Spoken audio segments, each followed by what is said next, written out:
Muy buenos días a todas y todas. Les damos la bienvenida a la segunda sesión del taller 1 de construcción del curso corto de diseño de humedales. Esta vez vamos a ver el diseño de humedales verticales. Ayer hablamos sobre los humedales horizontales. En el nombre del equipo del Centro de Humedales del Río Cruces, de Carepi y de todos los organismos asociados, les damos la bienvenida. Y ahora le cedo la palabra al director ejecutivo del Centro de Humedales Río Cruces, Ignacio Rodríguez. Gracias, Gianfranco. Bueno, solamente reiterar la bienvenida. Va a ser muy breve el agradecimiento que tenemos con nuestros asociados, en particular hoy día de nuevo con Leonardo Ismael, el doctor, el ingeniero Ismael. Yo siempre digo, una suerte tener este grupo de ingenieros que ha ido desarrollando la construcción, ¿verdad? Y el uso, investigación en humedales construidos. Así que agradecerle a Ismael que esté con nosotros. Siempre lo digo, ojalá sigamos colaborando y hemos seguido colaborando, así que espero que eso se mantenga. Reiterar las gracias de que estén participando, ¿verdad? De que estén metidos en el curso y comentar algo bien importante, ¿verdad? Este curso, el día de ayer, ¿verdad? Yo que conozco al doctor Vera, fue introductorio, ¿verdad? Empieza a calentar motores. Yo, que soy malito para las matemáticas, lo encontré bueno y lo entendí, ¿verdad? Pero a no relajarse, hoy día se viene algo más, un poco más quizás intenso, me da la impresión, con más números, es así, tiene que ser así. Así que les comento eso para que estén ahí atentos y no pierdan de vista que es importante que vaya un poco complejizándose e intensificándose la idea del curso, la información del curso. Y finalmente, para no alargarnos más, transmitirles lo importante que es para el Centro Humedal, ¿verdad? Para CAREP, para todos los organismos asociados, que podamos generar, ¿verdad?, este capital humano que pueda instalar estas soluciones basadas en la naturaleza, porque finalmente eso se va a traducir en una mayor posibilidad de conservación de los humedales y un mayor bienestar para todos. Así que les deseo que tengan una buena jornada. Yo tengo dos compromisos, voy a estar un ratito con ustedes y sin más ahí les doy el pase. Muchas gracias, Gianfranco, y bueno, buena jornada hoy día. Ignacio, gracias. Bueno, aquí alguien puso un comentario, a tomar mate para estar atento a los números, no es mala idea. Parece bueno, yo tengo café en realidad, ¿ya? Pero bueno, bueno, yo agradecer la invitación nuevamente. Ustedes saben que conmigo cuentan siempre las ideas, vamos madurándolas a medida que vayamos trabajando. Bueno, yo agradecer a mi institución, ¿no? Que es una de las instituciones socias, la Universidad Católica del Maule, ¿no? Que es donde yo trabajo directamente. Bueno, voy a comenzar pantalla para empezar, ¿vale? Un segundo. Les pido disculpas si se escucha de pronto un ruido, porque mis vecinos empezaron a trabajar. Vale. Entonces voy a tratar de minimizar al máximo, pero Gianfranco me dice que es muy molesto, cierro las ventanas, ¿vale? Aunque eso significa cocinarme aquí en mi casa, porque hace calor. Pero bueno, no hay ningún problema, lo haré. Entonces, chicos, nuevamente vamos a hablar hoy de, digamos, en esta primera etapa del taller estamos hablando sobre diseño, ¿ok? Hoy vamos a hablar específicamente de humedales verticales, pero voy a hacer una introducción, un resumen de lo que hice ayer, de algunos conceptos que me interesa que en el ADN de todos los que estamos acá, ¿vale? Entonces el primero, bueno, lo mismo, va a ser un contenido muy similar al de ayer, vamos a hablar de un conceptos generales, un resumen corto de lo que dije ayer, humedales construidos en general, también un resumen corto, y ya entraríamos específicamente a la parte de dimensionamiento de humedales de flujo subsuperficial vertical. Entonces, nuevamente yo soy latero, como se diría un poco, con la terminología de esta diapo que ayer expliqué en extensión, solo por resumir dos cosas que son importantes. La primera, recuerden que los términos constructed y trimming en inglés están relacionados con humedales que son para mejorar la calidad del agua, es decir, para depurar aguas, en el caso de, digamos, de este curso de tratamiento de aguas servidas, que es un poco lo que yo lo he enfocado, pero también para el tratamiento de aguas grises y puede ser para cualquier residuo, pero en general obviamente teniendo precauciones de diseño, cargas, bueno, haciendo un buen diseño, ¿ok? Entonces, en castellano, términos que se usan y que son los que deberían usarse: humedales construidos, humedales para tratamiento, humedales depuradores, que es un término que se usa en el proyecto, que también es un término que, digamos, no hay una homologación general de términos, pero son términos que son correctos en el término que no volver a escuchar, por favor: humedal artificial. Eso, nuevamente, insisto en eso, se lo agradezco. Yo ayer les dije, mis alumnos, hay que usar ese, yo paro la presentación y no hay nada más, o un escrito, yo termino de leer y no hay nada más que leer. Eso es un término que no es correcto. También hay otro término que he escuchado mucho también, y es well done. El well done es una palabra inglesa que en principio traduce humedal. Entonces creo que humedal es la palabra más correcta para utilizar en castellano. ¿Ok? Otro concepto general que quiero que quede también, como decía, un poco en el ADN, y es entender que un humedal construido es una solución basada en la naturaleza, y que una solución basada en la naturaleza son soluciones que obviamente están inspiradas por los procesos naturales, que en general presentan una costo-efectividad bastante acentuada y que proporcionan de manera simultánea tanto beneficios ambientales, sociales y económicos para un principio fundamental, que es desarrollar resiliencia en los territorios. Entonces, como ustedes lo veíamos, hay diferentes objetivos que tienen las soluciones basadas en naturaleza, y uno de ellos es el manejo del agua, que es en lo que nosotros hoy día nos convoca acá, y es el manejo del agua principalmente para el mejoramiento de su calidad, que ha sido mejorada claramente por un proceso de uso por parte de nosotros los seres humanos. Y obviamente mostrar este esquema, que es la integración de cómo las soluciones basadas en la naturaleza pueden contribuir, cómo los humedales construidos como solución basada en la naturaleza pueden contribuir a este nuevo modelo de gestión del agua. Este por lo menos está pensado para las ciudades. ¿Ok? Luego, recuerden que ayer vimos una definición de humedales construidos. Habían dos clasificaciones, una la más completa, que fue la de Fonder y Hadley del 2013, que incluía diferentes formas de humedales y trataba de englobar todo lo que se ha probado. Pero nosotros atendíamos a la clasificación resumida o más corta, donde hablábamos de 3 tipos de humedales: el de flujo horizontal superficial, que estábamos hablando, yo explicaba ayer, básicamente, o su principal característica es que la lámina de agua es visible y en apariencia es similar a un humedal natural. Luego, los que nos enfocamos ayer, que fue los humedales construidos de flujo horizontal subsuperficial, ya que volveremos a retomarlos el próximo jueves, cuando expliquemos un poco más yo en detalle todos estos aspectos constructivos relacionados con él. Pero por el momento hicimos una introducción a lo que era la forma del cálculo de su área, porque al ser, también lo explicaba un poco ayer, tecnologías naturales, básicamente son tecnologías extensivas. Entonces el área resulta un factor primordial, o digamos el tamaño.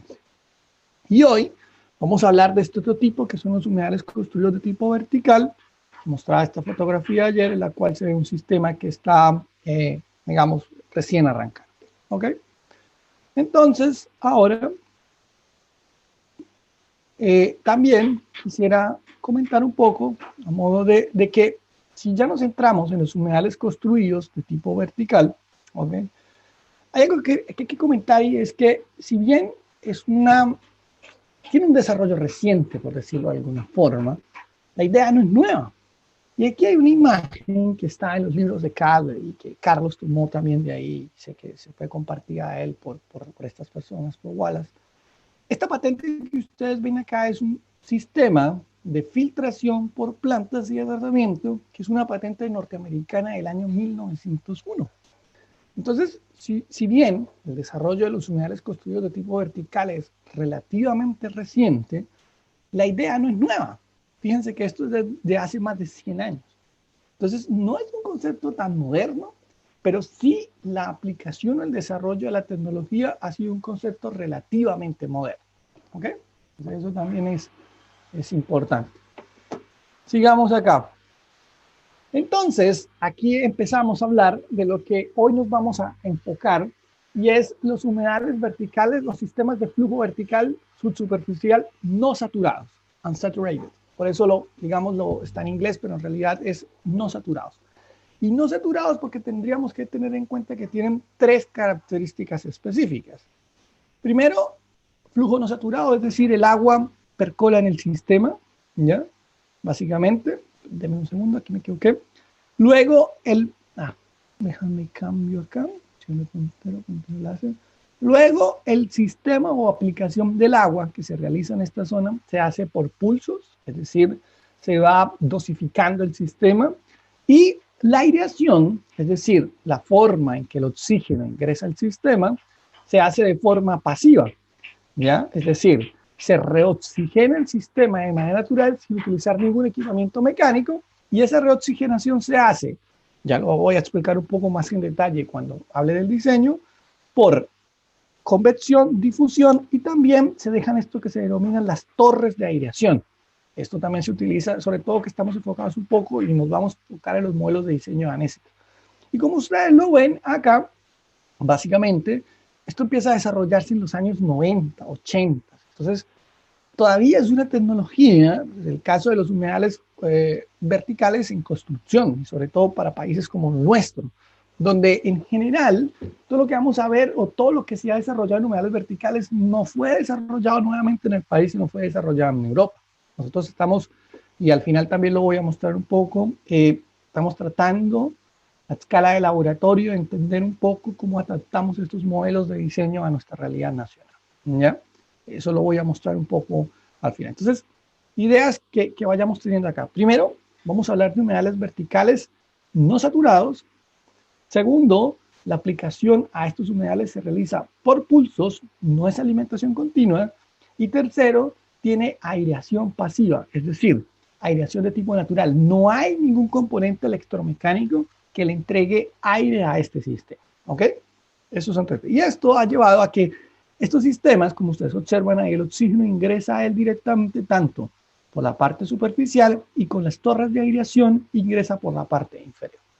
Esto lleva a que el sistema tenga una capacidad oxidativa buena y por tanto capacidad de nitrificación, es decir, de transformación de amonio a nitrato. Otra idea importante que también está acá y es que es un desarrollo reciente, reitero eso, desde los años 90, estamos hablando de 20, 30 años de desarrollo de tecnología. Nuevamente, en un comentario que también realizaba ayer, la tecnología de los activados, por ejemplo, que es una de las más difundidas y usadas en el mundo, tiene más de 100 años. Entonces, esto todavía está en construcción. Entonces, retomando esta diapo de ayer, para poder seguir la misma lógica y entender todos, primero, nuevamente, cómo escoger entre las diferentes alternativas. Y aquí hablábamos un poco ayer de los procesos de degradación, tanto de materia orgánica como nitrógeno. Aquí lo voy a complementar un poco más. Cómo diseñar el sistema.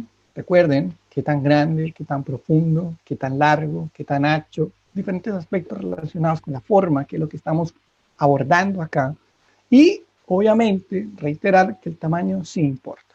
Entonces, nosotros cuando diseñamos un humedal, nuevamente por este concepto de sistema natural o de solución basada en la naturaleza, los tamaños son importantes. Entonces, tomando también el esquema de desarrollo que hicimos ayer, vamos a tratar de responder todas estas preguntas: el tipo de humedad, la superficie total, la profundidad, la relación largo-ancho, la compartimentalización y otras consideraciones en general, ¿ok? Entonces, respecto al tipo de humedal, recordar cosas que vimos ayer. Primero, entender que los diferentes tipos de humedal tenemos, digamos, en el caso de la eliminación de la materia orgánica, tenemos diferentes procesos. Y digamos ayer que por lo menos el proceso de sedimentación, es decir, de eliminación de la materia orgánica particulada, funciona bastante bien en todos los sistemas, tanto en el sistema superficial, en el subsuperficial horizontal y en el sistema subsuperficial vertical, que trataré de decir ahora en adelante humedales verticales, para resumir, pero entendiendo que estamos hablando de humedales de tipo subsuperficial vertical, ¿ok? En cuanto a la respiración aeróbica, y aquí es donde viene la gran diferencia, y ya lo mostraba o lo adelantaba en el esquema anterior, los humedales verticales son sistemas oxidativos aerobios. Y esto es importante tenerlo en cuenta para lo que se considera cuando seleccionamos un proceso de tratamiento, ¿ok? ¿Por qué? Porque obviamente, ayer lo conversábamos un poco por los tamaños, por las cinéticas, la degradación aerobia de materia orgánica va un poco más rápido. Y por tanto, eso lo voy a explicar ahorita en otra diapo, porque uno, digamos, selecciona humedales de tipo vertical. Y está claro que un humedal de tipo vertical, que son los que estamos hablando hoy, la degradación anaerobia es muy, muy baja, es realmente prácticamente inexistente, aunque nosotros, insisto, digamos, en nuestro trabajo de laboratorio, hemos estado trabajando justamente en acoplar este mecanismo de eliminación anaerobio para poder incrementar la eliminación de nitrógeno. Hay otras formas, que es como lo hacen en Dinamarca, pero ya lo iré explicando a lo largo de la diapositiva, a lo largo de la presentación. Entonces, aquí es donde viene uno de los usos principales de los humedales verticales. Recuerden que esto era para la eliminación de nitrógeno, los diferentes procesos por los cuales se puede eliminar nitrógeno. La monificación, que como lo veíamos funcionaba bastante bien en todos los sistemas. La denitrificación, que claramente funcionaba mejor en un sistema subsuperficial. Pero la nitrificación, que ya lo adelantaba también en la diapo anterior y me voy a devolver a ella, que es la transformación de amonio, perdón, acá me perdí, de amonio a nitrato, sucede de manera importante dentro de un humedal vertical. Y esa es una de las características, principalmente cuando se necesita oxidar amonio, los humedales verticales son bastante eficientes, y es justamente porque se trata de sistemas aerobios, ¿ok? Entonces ahí ya, nuevamente, en cómo escoger qué tipo de sistema. Entonces, normalmente si queremos un sistema para nitrificar, está claro que un sistema de humedal vertical es el más adecuado, ¿ok?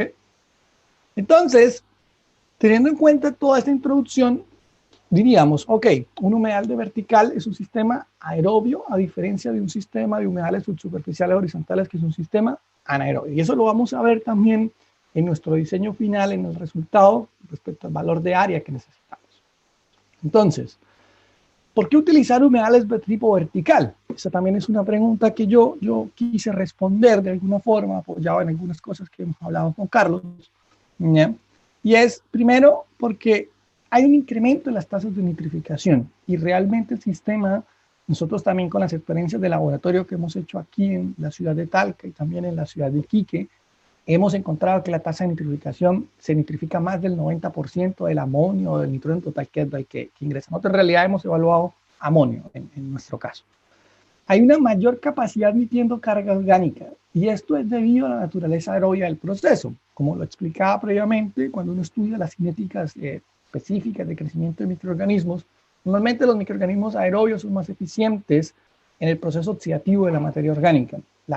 Es más acelerado el proceso y por tanto, dado esta forma aerobia o este proceso de degradación aerobia, es que los sistemas pueden emitir mayores cargas orgánicas, el sistema vertical. Luego también hay una diferencia y es que, ya lo vamos a ver también, cuando se tienen mayores limitaciones de espacio, estos sistemas en sí ocupan menos espacio que los sistemas horizontales. Y por tanto, cuando hay restricciones, es una buena alternativa a evaluar, ¿ok? Obviamente también, si uno tiene limitaciones de espacio, vienen estos, no sé si lo recuerdan ayer, que yo hablaba de que teníamos un extremo de sistemas naturales, un extremo de sistemas mecanizados y un intermedio de intensificados. A veces también, cuando hay limitaciones de espacio, estos sistemas intensificados podrían ser una solución. También hay otro aspecto importante y es uno de los aspectos por los que se ha desarrollado principalmente en el sur de Francia y es la configuración del terreno con pendiente natural. Normalmente cuando un terreno tiene buena capacidad o digamos tiene una pendiente adecuada, no es un terreno completamente plano, los humedales verticales funcionan un poco mejor que los humedales horizontales, dado de que se requiere menos espacio. Y también hay algunas razones económicas, está claro, si son un poco más pequeños podrían ser un poco más económicos. En realidad eso yo no lo tengo tan claro, nosotros hemos hecho algunas evaluaciones acá, pero básicamente enfocar en humedales verticales. Entonces, en general hemos visto, lo estuvimos haciendo con una tesis en el norte, y sí es un poco más barato, ¿ya? Pero en general no tengo un estudio acabado para decir sí, es mucho más barato. En principio sí, porque se ocupa menos material.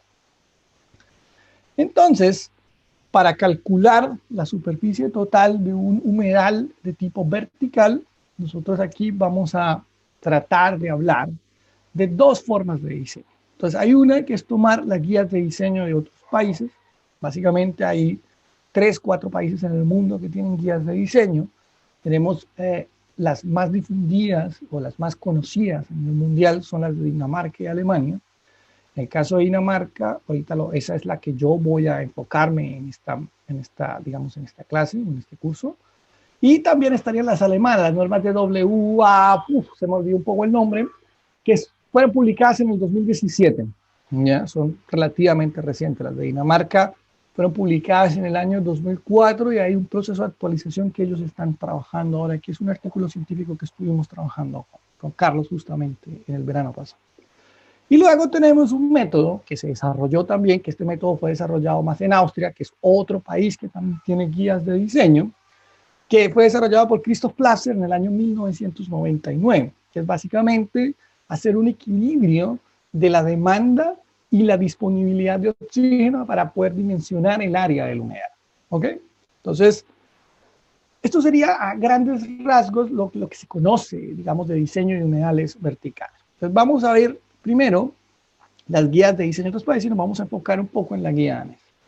Pero vamos a tener en cuenta el mismo ejercicio que hicimos ayer. Es decir, vamos a diseñar ya no un humedal horizontal, sino un humedal vertical para tratar los residuos de una familia, 5 habitantes equivalente, con un objetivo de diseño de DBO de 30 miligramos por litro. ¿Ok? Lo mismo, estimamos de que previamente, recuerden, el humedal vertical, al igual que el humedal horizontal, requiere un sistema de tratamiento de eliminación de sólidos.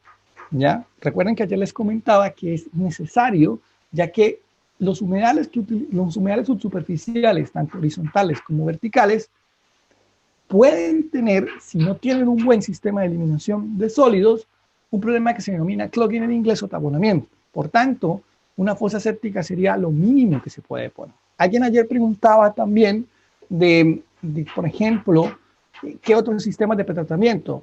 En realidad, cualquier sistema que sea efectivo en la eliminación de sólidos principalmente puede servir. Ahora, dependiendo también de las cargas orgánicas afluentes, se ha combinado con sistemas, por ejemplo, anaerobios para reducir la carga orgánica. ¿Ya? Ya que el humedal per se, también lo explicaba ayer, en general, trata de manera, digamos, trata los residuos que son biodegradables. ¿Ok? Entonces tampoco admite tanta, digamos, la carga orgánica también tiene una limitación. Y entonces puede ser que necesitemos integrar un sistema más complejo que una fosa séptica, pero una fosa séptica sería lo mínimo recomendado, por ejemplo, para un hogar o para una vivienda o una familia. ¿Ok? Trabajamos con la misma generación per cápita. Un poco la idea del ejercicio es entender estas diferencias de áreas o de, digamos, de áreas sí principalmente, pero entendiendo un poco lo que hay detrás, los procesos degradativos, todo lo que tiene que ver con el humedal. Entonces, básicamente la misma dotación, digamos, la misma producción de aguas residuales, 150 litros habitante día, una generación per cápita de 60 gramos de DBO y una generación per cápita, en este caso, sí, de 12 gramos de nitrógeno total Headal. Espero que, bueno, voy a resumirlo rápidamente. Yo espero que lo recuerden del curso Keto Glides, cuando uno caracteriza aguas residuales, las formas de nitrógeno, el nitrógeno total y el nitrógeno que se encuentran dentro de las aguas residuales que estamos caracterizando. ¿Ok? Trabajamos con un valor de 12, el conservador en Dinamarca normalmente puede ser hasta un valor de 3. ¿Ya? Pero 12 está bastante bien. Y claro, tengamos en mente que lo que vamos a diseñar es un humedal de este tipo. Recuerden que ayer diseñábamos un humedal de otro tipo, que era el de flujo horizontal subsuperficial. ¿Ok? Entonces, teniendo en cuenta más o menos los mismos datos de ayer, recuerden que el primer paso es resumir todos estos datos iniciales. Caudal total, recuerden, multiplicar la dotación per cápita por el número de habitantes. Eso nos da, digamos, la producción total de aguas residuales en un día. Luego calculamos las cargas másicas afluentes totales, ¿ya?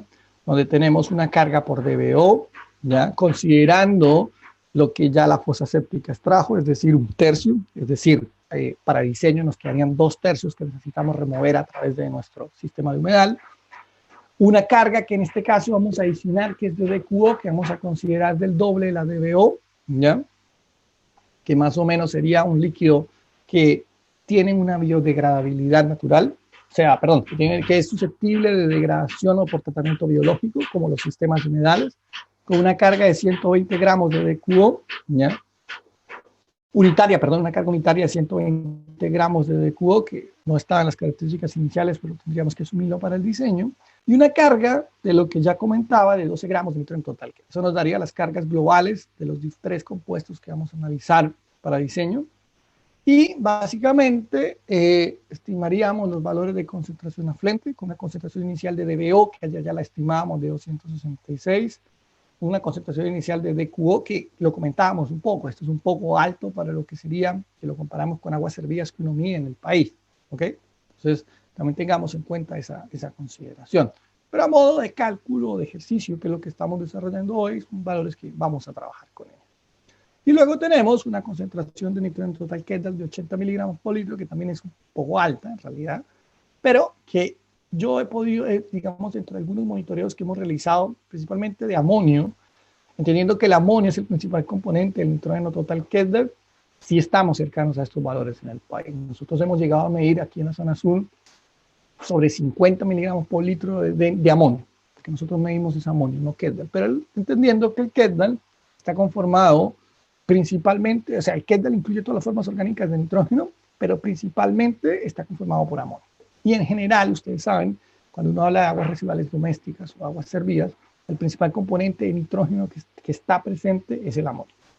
Entonces, teniendo en cuenta, primer paso, recuerden, resumir nuestros datos iniciales, y luego venimos al paso de calcular el área, elegir el método. Entonces, como les comentaba, en este caso vamos a trabajar sobre dos modelos, básicamente. El primero de ellos está enfocado en la norma danesa, que es lo que vamos a ver. Entonces, vamos a enfocarnos en ella. Y bueno, las normas danesas obviamente están escritas en danés. Entonces, para quienes quieran aprender danés, aquí están. Este es el librito. Es algo que no sé pronunciar realmente, ¿ya? Es bastante, el danés es un idioma primitivo, bastante complejo. No es sencillo de aprender, pero ahí están las normas.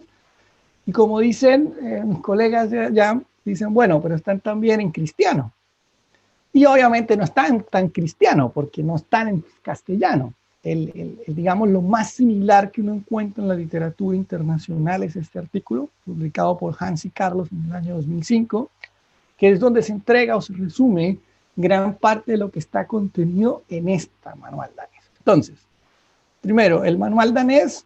Bueno, quien quiera aprender danés, la verdad es bastante, no es tan fácil, pero en un castellano, en un idioma más cristiano, pueden obtener este artículo del idioma inglés. Hay un par de artículos, está este que es el más completo y hay otro que está publicado en Water Research, creo que también del año 2005, donde es como, se muestran más sistemas, porque en realidad en Dinamarca lo que se hizo fue establecer un paquete de sistemas para tratar aguas servidas, como bien lo dice acá, de hasta 30 personas.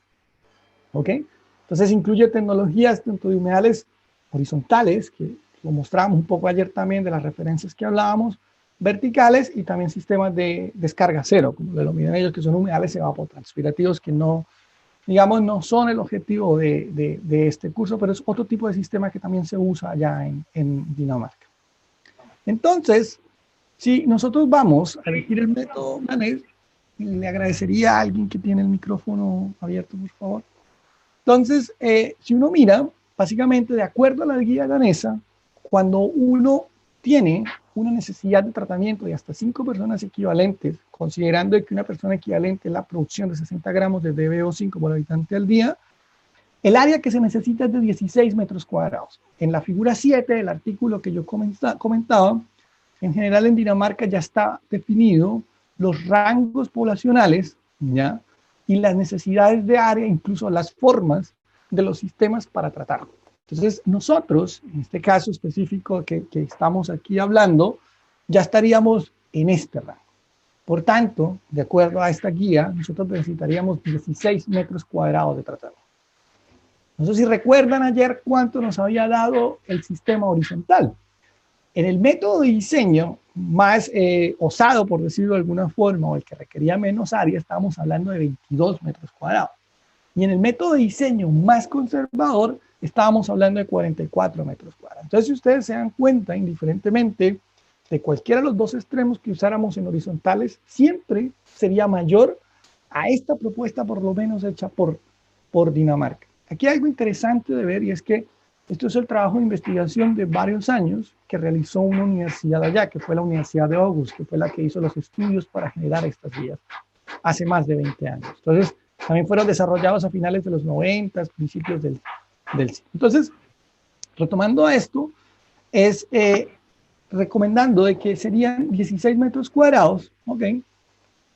Y garantizando, de acuerdo a lo que indica, una eliminación del DBO del 95% y un 90% de nitrificación. Con eso, nosotros tendríamos unos efluentes de DBO de 13 miligramos por litro, bastante bien y bastante inferior respecto a los 30 miligramos por litro, lo que nos llevaría a pensar de un cumplimiento del 100% bajo el 30 miligramos por litro y de solo 8 miligramos por litro de nitrógeno total. Entonces, en realidad estaríamos hablando de un sistema bastante eficiente para el procesamiento de la materia orgánica y del nitrógeno orgánico, es decir, el nitrógeno total.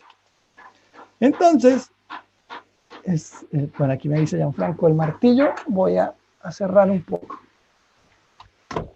Entonces, pero que no se escuche, disculpen. Entonces, puede usarse para diseño, pero ojo, tendríamos que tener en cuenta un poco las condiciones locales, ¿ok? Y en este trabajo de adaptación a condiciones locales es un poco el trabajo que nosotros como universidad hemos venido trabajando ya hace unos años, un par de años en realidad, no mucho, de ver cómo estos diseños que son de otros países realmente podrían ser utilizables en nuestra realidad o cómo podrían ser adaptados en nuestra realidad. ¿Ok? Pero bueno, en el ejercicio que estamos haciendo, considerando este sistema, estamos hablando de 16 metros cuadrados como primera aproximación del área. ¿Ok? Luego, vamos a ver el segundo método de diseño, que es el método de la demanda de oxígeno, el modelo propuesto por Platzer en su artículo del año 1999, en el cual él indica un razonamiento bien simple. El aporte de oxígeno, es decir, lo que el sistema debe darme, debe ser mayor que lo que el agua necesita para tratarse. Simple. En una ecuación, que es un poco, ya entramos a la ingeniería, el oxígeno del sistema, o sea, es decir, lo que el sistema es capaz de darme, debe ser menos lo que el sistema me demanda, obviamente debe ser mayor que cero. ¿Ya? Entonces, aquí empezamos a desglosar estos términos. Entonces, el primer término, que es cuánto requiere el sistema, está compuesto por tres partes.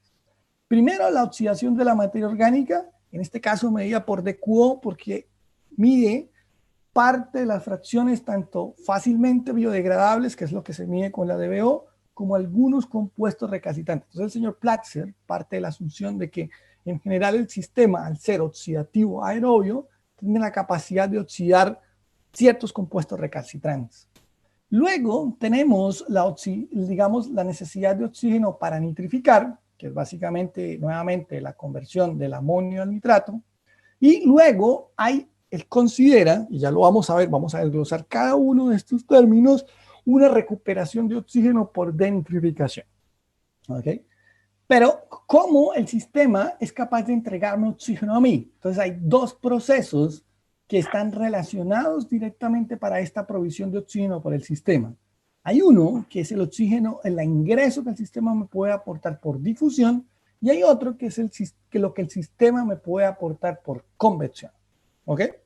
Entonces, a partir de ahora, partimos de una ecuación base, que es esta que vemos acá, que es el balance en términos muy simples, y luego vamos desglosando cada uno de estos términos, ¿ok?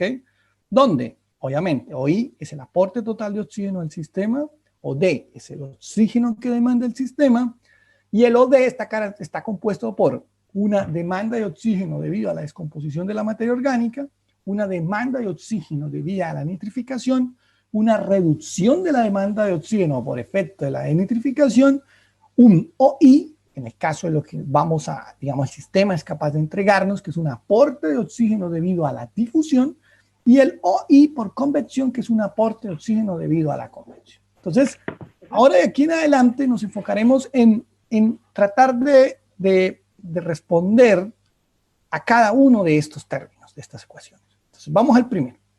El primero, el consumo de oxígeno por degradación de la materia orgánica, bueno, DQO, dentro de su artículo, dado el estudio que realizó, este estudio, insisto, fue realizado en Austria, básicamente estableció dos cosas. Primero, que se necesitan 0,7 gramos de oxígeno para degradar 1 gramo de DQO. Y segundo, que la eliminación promedio que un sistema bajo este modelo de diseño puede alcanzar es del 85% de eliminación de DQO.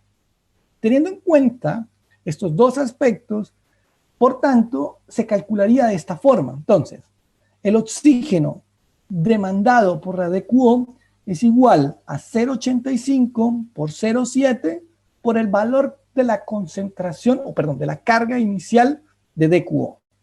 ¿Ok?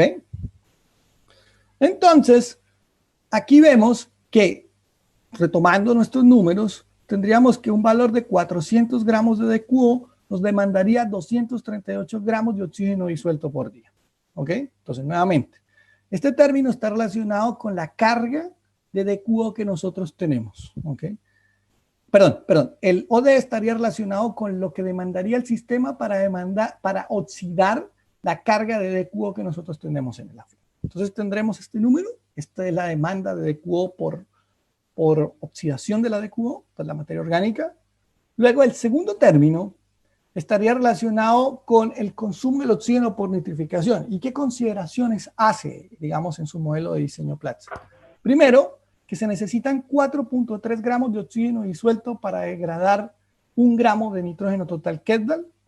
Por tanto, su ecuación propuesta dice que la oxidación o la demanda de oxígeno por nitrificación corresponde a 4.3 gramos de oxígeno por gramo NTK multiplicado por el valor de la carga que ingresa por NTK al sistema. Entonces, en este caso, recuerden, nosotros calculamos 60 y por tanto, si multiplicamos 4.3 por 60, tendríamos una demanda de 258 gramos de oxígeno por día por nitrificación. Entonces, ya vamos acumulando. Entonces, ¿qué demanda tenemos del sistema? Primero, tenemos para oxidar la materia orgánica, tendríamos 238, y para oxidar el nitrógeno total Kjeldahl, es decir, para nitrificar, tendríamos 258. ¿Vale? Listo. Entonces, ahora el tercer término, que es el consumo de oxígeno por denitrificación, parte de la asunción de que primero se asume una nitrificación completa. Aquí me quedó un poco intercambiado, me disculpan. Es decir, que todo el material orgánico o todo el nitrógeno orgánico se nitrifica. Nosotros en las evaluaciones que hemos hecho en laboratorio hemos encontrado de que sí hay efectivamente una transformación del amonio por sobre el 95% a nitrato. Entonces, más o menos la asunción no es que esté bien hecha, porque está claro que esto se hizo bajo un estudio, pero más o menos, digamos, nuestros estudios nos avalan esto. Y que solo un 10% se denitrifica, es decir, de que este compuesto que fue capaz de nitrificarse, o sea, nuestro nitrógeno orgánico, luego un 10% de él es capaz de denitrificar. Esto sí es bastante cuestionable y esto sería un poco, él asume un valor bastante conservador porque es solo un 10%, pero yo en algunos casos o algunos diseños, dependiendo de las cargas, trato de omitir esta resta. Pero en general, por el balance se puede, digamos, inducir o se puede utilizar, ¿ya? Entonces, a partir de esto, o digamos estequiométricamente, él informa que se recuperan 2.9 gramos de O2 por cada gramo de NTK de nitrificado, ¿ya? Asumiendo, como les decía, una nitrificación completa y que solo un 10% de esa nitrificación completa se denitrifica. Entonces, en ese aspecto, la ecuación que nos queda es 0,1 por el 2,9 por la carga de nitrógeno total que es del que entregamos. Entonces, aquí nos queda un valor de 17,4. Entonces, aquí llegaríamos ya al punto, me voy a devolver un poco, en el que tendríamos todo el cálculo de la demanda de oxígeno. ¿Ok? Entonces, porque ya tendríamos el cálculo para demanda de la materia orgánica, el cálculo para demanda por nitrificación y la compensación por denitrificación, ¿ya? Entonces, como les decía, tenemos nuestro oxígeno por DQO, nuestro oxígeno por nitrificación y nuestra compensación por denitrificación, y por tanto, ingresaríamos y calcularíamos el total, digamos, la demanda total que necesita el sistema, que debería entregarnos nuestro sistema de tratamiento, que en este caso sería un humedal vertical. Ustedes observamos 238 más 258, pero restamos los 17,4, porque en principio esto se ganaría por denitrificar. Entonces tendríamos un valor total de alrededor de 480 gramos de OD por día. ¿Ok? Entonces, esta sería la forma en que se calcularía la demanda que necesitamos de oxígeno para poder oxidar tanto la materia orgánica como el nitrógeno orgánico. Ahora, nos resta por calcular es qué es lo que es capaz el sistema de entregarnos. ¿Ok? Entonces, para ello tenemos el oxígeno por convección. Y el oxígeno por convección es esta ecuación que ven acá, pero vemos que es función de la cantidad de agua que vayamos tratando. Y entre las consideraciones que Platzer hace, el aporte por convección es proporcional a la carga hidráulica del sistema, es decir, a la cantidad de agua que nosotros ponemos o que nosotros vamos a tratar, ¿ya? Luego tenemos que parte de un supuesto, y es que el aire contiene 300 miligramos de oxígeno por litro, o sea, 0,3 gramos de O2 por litro, que es lo que vemos acá. Por tanto, para nuestro ejercicio, si ustedes se dan cuenta, tomaríamos nuestro valor nuestro valor de referencia de 0,3, nuestra cantidad de volumen total diario, que es 0,75, por el factor de conversión, esto es un factor de conversión, y tendríamos un aporte de oxígeno por convección de 225 gramos de oxígeno por litro. ¿Ok? Si seguimos, tendríamos ahora que calcular lo que se denomina el oxígeno por difusión. Y aquí es donde viene la estrategia de diseño. ¿Ya? Si ustedes observan, aquí aparece, porque en los términos anteriores, no sé si se dieron cuenta, en general, el área no estaba involucrada.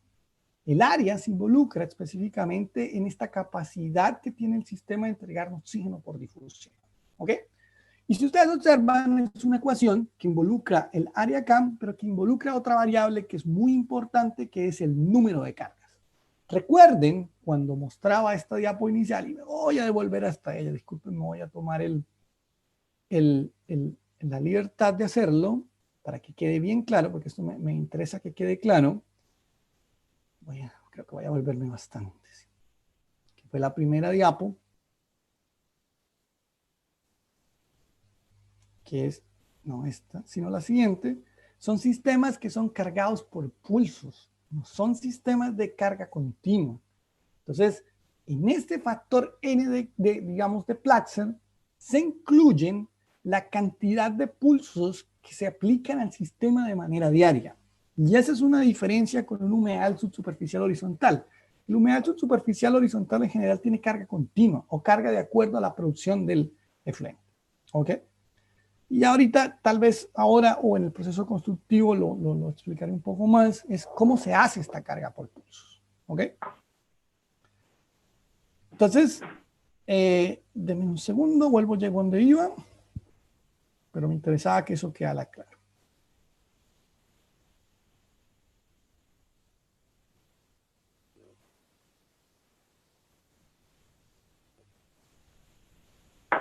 Ya me falta un par, discúlpenme. Entonces, aquí vamos, el oxígeno por convección, 225, pero por difusión, entonces entrarían dos factores importantes en la ecuación, que es el área, que es lo que necesitamos conocer, y la cantidad de cargas que le hacemos al sistema de manera directa. Entonces, nuevamente tenemos nuestro oxígeno por difusión, el área y el número de cargas, que es un valor adicional. ¿Qué consideraciones hay que tener en cuenta de acuerdo a este modelo de diseño? Primero, que de acuerdo a lo que, digamos, se establece o por Platzer se indica, es que el aporte de oxígeno por difusión se realiza a razón de 1 gramo de oxígeno por hora y por metro cuadrado. ¿Ya? Y hay algo que es muy importante, y es que el tiempo entre cargas debe ser superior a 1.5 horas para que realmente exista una reoxigenación del sistema. Para que trabaje de manera aerobia, que es como está concebido o como el sistema de humedales verticales debe funcionar, debe haber al menos 1.5 horas entre cada carga. A ver, aquí entramos en una posible discusión y es cómo hacemos esto. Ya al final voy a terminar el modelo de diseño, al final lo voy a discutir un poco más. Entonces, ¿qué recomiendo yo? Yo lo que hago para diseñar es básicamente ir jugando con estos valores. Y vamos a ver cómo lo hacemos. Entonces, si nosotros tomamos y reemplazamos el valor que calculamos por la metodología danesa, que fue 16 metros cuadrados, y queremos corroborar si nos sirve, ¿ya? Bueno, aquí viene otra cosa que es importante, lo de los pulsos. Si ustedes toman la literatura en general, los pulsos se recomiendan mínimo 4, ya en el día. Y máximo unos 12, 16, no más de eso. En general, hay libros que hablan de 4 a 6 pulsos, hay otros, por lo menos en Dinamarca, conversábamos con Carlos, en realidad se recomiendan entre 8 y 12, pero vamos a ver en el método de diseño que el número de pulsos se vuelve algo importante y algo crítico dentro del diseño del sistema. Entonces, vamos a hacer nuestra primera aproximación. Tomamos el área que calculamos por la metodología danesa, 16, le ponemos 4 pulsos, no más, es decir, el caudal diario se distribuye en 4 pulsos, y por tanto, tendríamos un aporte de oxígeno de 288 gramos de oxígeno por día. Miramos nuestro balance. Entonces, ¿qué pasaría? Que la demanda, nosotros ya la estimamos en 478,6 gramos de oxígeno por día, y si tomamos el oxígeno por convección y le sumamos el oxígeno por difusión, nos daría 513 gramos de O2 por día. Es decir, ok. ¿Qué quiere decir esto? Que nuestro aporte de oxígeno es mayor que nuestra demanda, por tanto es mayor que 0. Ok, entonces estaríamos ok, pero ojo, tienen que ser 4 pulsos. Hagamos otro ejercicio. Y es lo mismo, es decir, nuestra ecuación de oxígeno por difusión, pero ahora aumentemos los pulsos a 12. ¿Ya? Entendiendo esta recomendación danesa de trabajar de 8 a 12 pulsos en promedio. Ok, nuestra difusión se reduce. Y se reduce ya que hay menos tiempo de reoxigenación del sistema. Eso es lo que explica este tema. Por tanto, nuevamente volvemos a nuestro balance y encontramos que nuestra demanda de oxígeno nuevamente es de 478. Y entonces, si sumamos el oxígeno por convección más el oxígeno por difusión, llegaríamos a solo 321. Es decir, tendríamos un déficit de casi 150 gramos de oxígeno por día. Eso es compensatorio, es bastante. Por tanto, en principio, podríamos usar los 16 metros cuadrados, pero no con 12 cargas. Estaríamos con 4. ¿Ya? Con 4, si ustedes se dan cuenta, tendríamos un exceso de oxígeno, por tanto, podríamos optimizar un poco más las cargas. ¿Ok? Entonces, podríamos ir y podríamos probar hasta 6 cargas, a ver qué pasa. Si miramos con 6 cargas, ya, el sistema, digamos, el aporte de oxígeno por difusión podría llegar a 240 gramos de oxígeno por día. Nuevamente, revisamos nuestro balance, lo que nos entrega el sistema en la difusión, y ahí obtendríamos que nuestra demanda del sistema es de 478,6 gramos de oxígeno por día, y si sumamos en general, estaríamos en 465.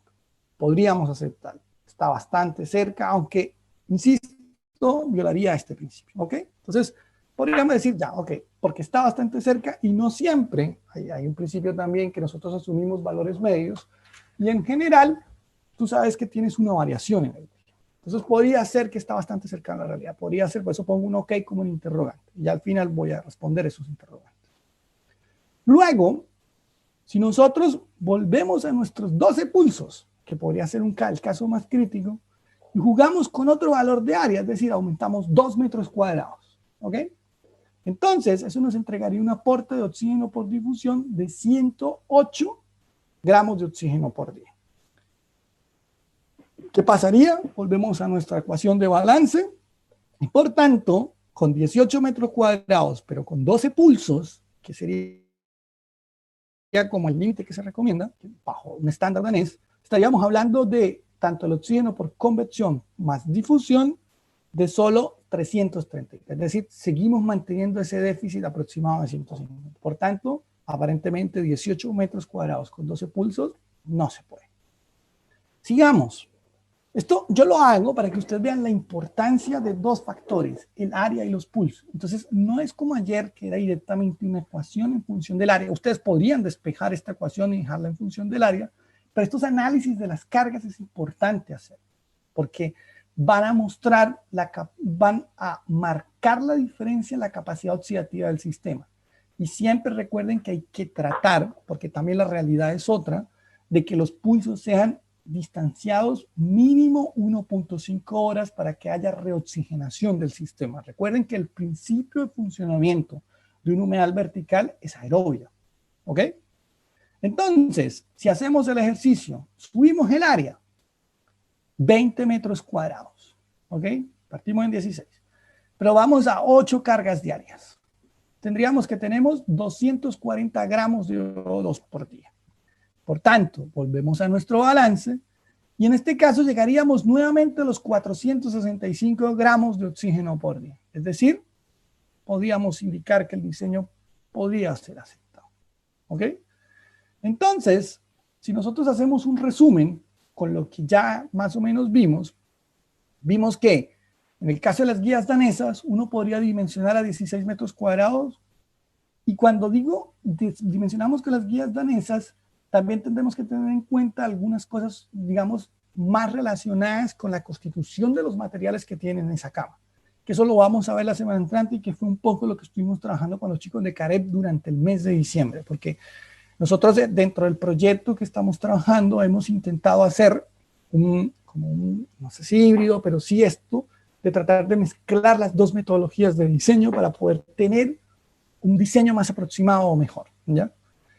En el caso de la demanda de oxígeno, vemos que si trabajamos con 16, el máximo que podríamos recomendar sería de 6 pulsos, y si trabajamos con 20 metros cuadrados, el máximo que podría, bueno, en realidad se me hizo falta esto, entre paréntesis, el número de pulsos máximos diarios a recomendar. En este caso, si trabajamos con 16, podrían ser 6, y si trabajamos con 20, podrían ser 8. ¿Ok? No llegaríamos al 12. Y ahí podríamos tener problemas operacionales. Entonces, si uno tiene un enfoque más conservador, se podría definir un área de 20 metros cuadrados con un máximo de 8 pulsos por día.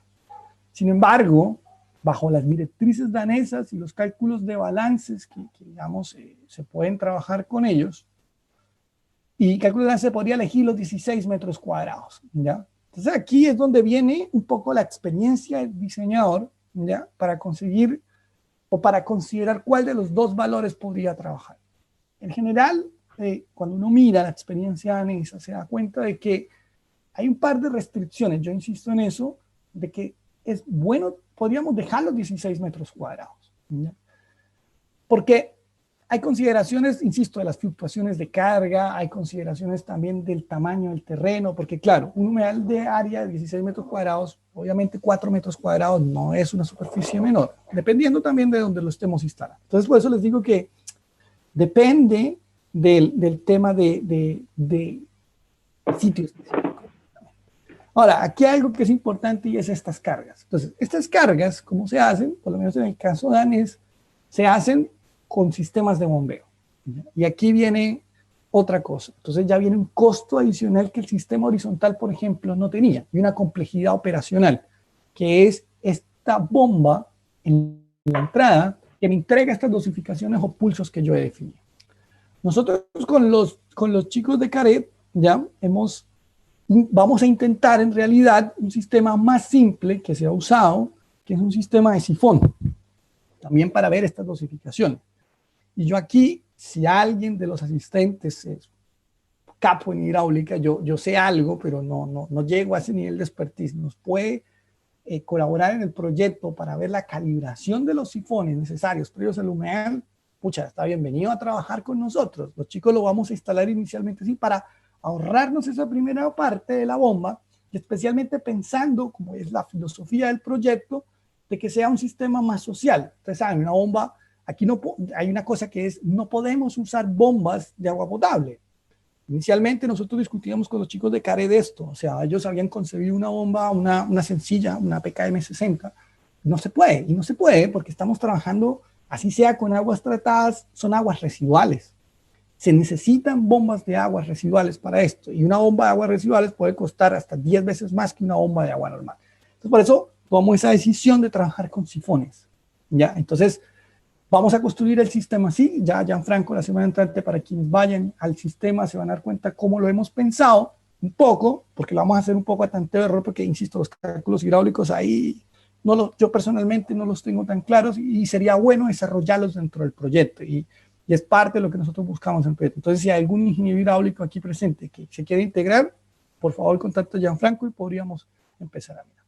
Entonces, nosotros para este ejercicio de diseño seleccionamos los 16 metros cuadrados, ¿ok?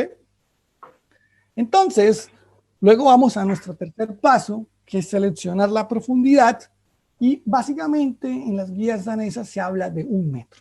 O sea, Estamos hablando de que 1 metro de profundidad es lo estándar o lo normal que se utiliza para humedales verticales. Hay un punto importante que se sabe hace muchos años, pero que nosotros también hemos tratado de modificar acá en la universidad, y es que, esto es un artículo que también terminamos ahora en las revisiones danesas, más o menos uno cuando puede hacer o tomar muestras en la columna vertical del sistema, uno se da cuenta de que la mayor actividad bacteriana y el mayor proceso depurativo sucede más o menos en los primeros 20 a 30 centímetros. Esto podría llevar a pensar en reducir la altura. Nosotros, ahorita al final les voy a mostrar algunos datos de lo que hicimos nosotros aquí en la universidad. Pero en general, actualmente en el mundo, por una forma, yo creo, más conservadora aún, se trabaja con una profundidad de 1 metro, 1,20 metros, 80 centímetros, es como lo más pequeño que yo he visto en sistemas que pueden ser de tipo francés, que son otro modelo de diseño de humedal vertical. ¿Ok? Pero podemos cerrarlo a 1 metro. La guía, digamos, las recomendaciones danesas hablan de 1 metro. Entonces seleccionamos un valor de 1 metro. Luego tenemos la relación largo-ancho en humedales verticales, que en general, como es un sistema de riego, bueno, eso también me hizo falta, es un sistema que se riega de arriba hacia abajo, es diferente a la hidráulica del sistema otro que ingresaba desde un punto A hasta un punto B. Y también voy a hablar aquí de la compartimentalización, me la palabra un poco extraña. Entonces, si uno toma, nuevamente insisto, la directriz danesa, uno ve de que para algunos sistemas, básicamente hasta 15 personas, se puede utilizar una celda única, como ustedes lo ven aquí. En nuestro caso, estamos en esto, porque estamos en 5 personas equivalentes. Hasta 10 personas equivalentes podríamos trabajar con una celda. Y si ustedes se dan cuenta, en cuanto a la relación largo-ancho, que lo ponía ya acá, básicamente por conveniencia o forma, en realidad se pueden trabajar relaciones 1 a 1 o relaciones 2 a 1. Eso es básicamente lo que se puede, digamos, o lo que se podría trabajar. Y si ustedes observan, a partir de 15 personas y hasta 30 personas, que es lo que está diseñada esta guía, se pueden trabajar 2 lechos. Y es básicamente un tema operacional de mantenimiento, de limpieza, por eso, porque es un poco más complejo cuando se tiene más personas. Eso es lo que conversaba un poco con la gente de Dinamarca. Entonces, en la compartimentalización, a diferencia un poco de lo que hablábamos ayer, o sea, igual es un poco parecido, en sistemas pequeños, básicamente hasta 10, 15 personas, se puede usar un solo lecho, pero en sistemas un poco más grandes se necesita utilizar al menos 2 lechos de acuerdo a la recomendación danesa. Conversando también con la gente allá, si bien esta norma está hecha hasta 30 personas, en realidad la han hecho extensiva a más población, considerando todos estos aspectos, tanto de profundidad, las relaciones, las cargas. ¿Ok? Entonces, volvemos a lo mismo que hicimos ayer. Verifiquemos si efectivamente estos 16 metros cuadrados están dentro de lo que nosotros, o dentro de lo que nuestro diseño sería en principio correcto. Entonces, primero, nuevamente la carga orgánica superficial, que es un aspecto muy importante de diseño en los humedales construidos, tanto horizontales como verticales. Recuerden que la carga orgánica superficial es la división de la carga orgánica aplicada, ¿ya? Sobre, chicos, aquí es 45, ya déjenme que aquí creo que me equivoqué, sobre 16. En realidad, el 400 es la carga de DQO, ¿ya?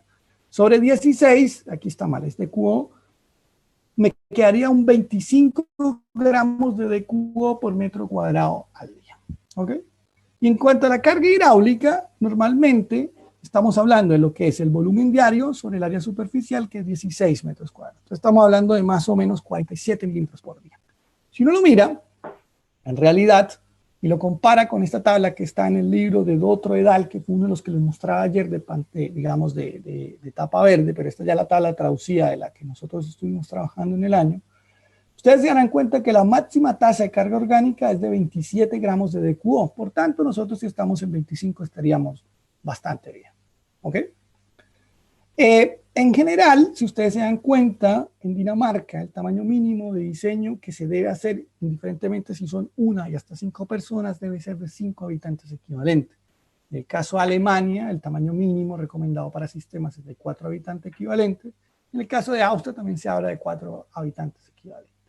Ahora, en cuanto a los requerimientos de área superficial, en el caso danés estamos hablando de más o menos 3 metros cuadrados por persona, en el caso alemán de 4 metros cuadrados por persona, y en el caso austríaco también de 4. Y como les decía, cada país tiene unas recomendaciones de los sistemas en cuanto a la configuración del filtro, de la altura del lecho que nosotros dejamos. Esto, como les decía, es un poco lo que hemos hablado, pero esto lo voy a explicar un poco más en detalle en el aspecto constructivo. ¿Ok?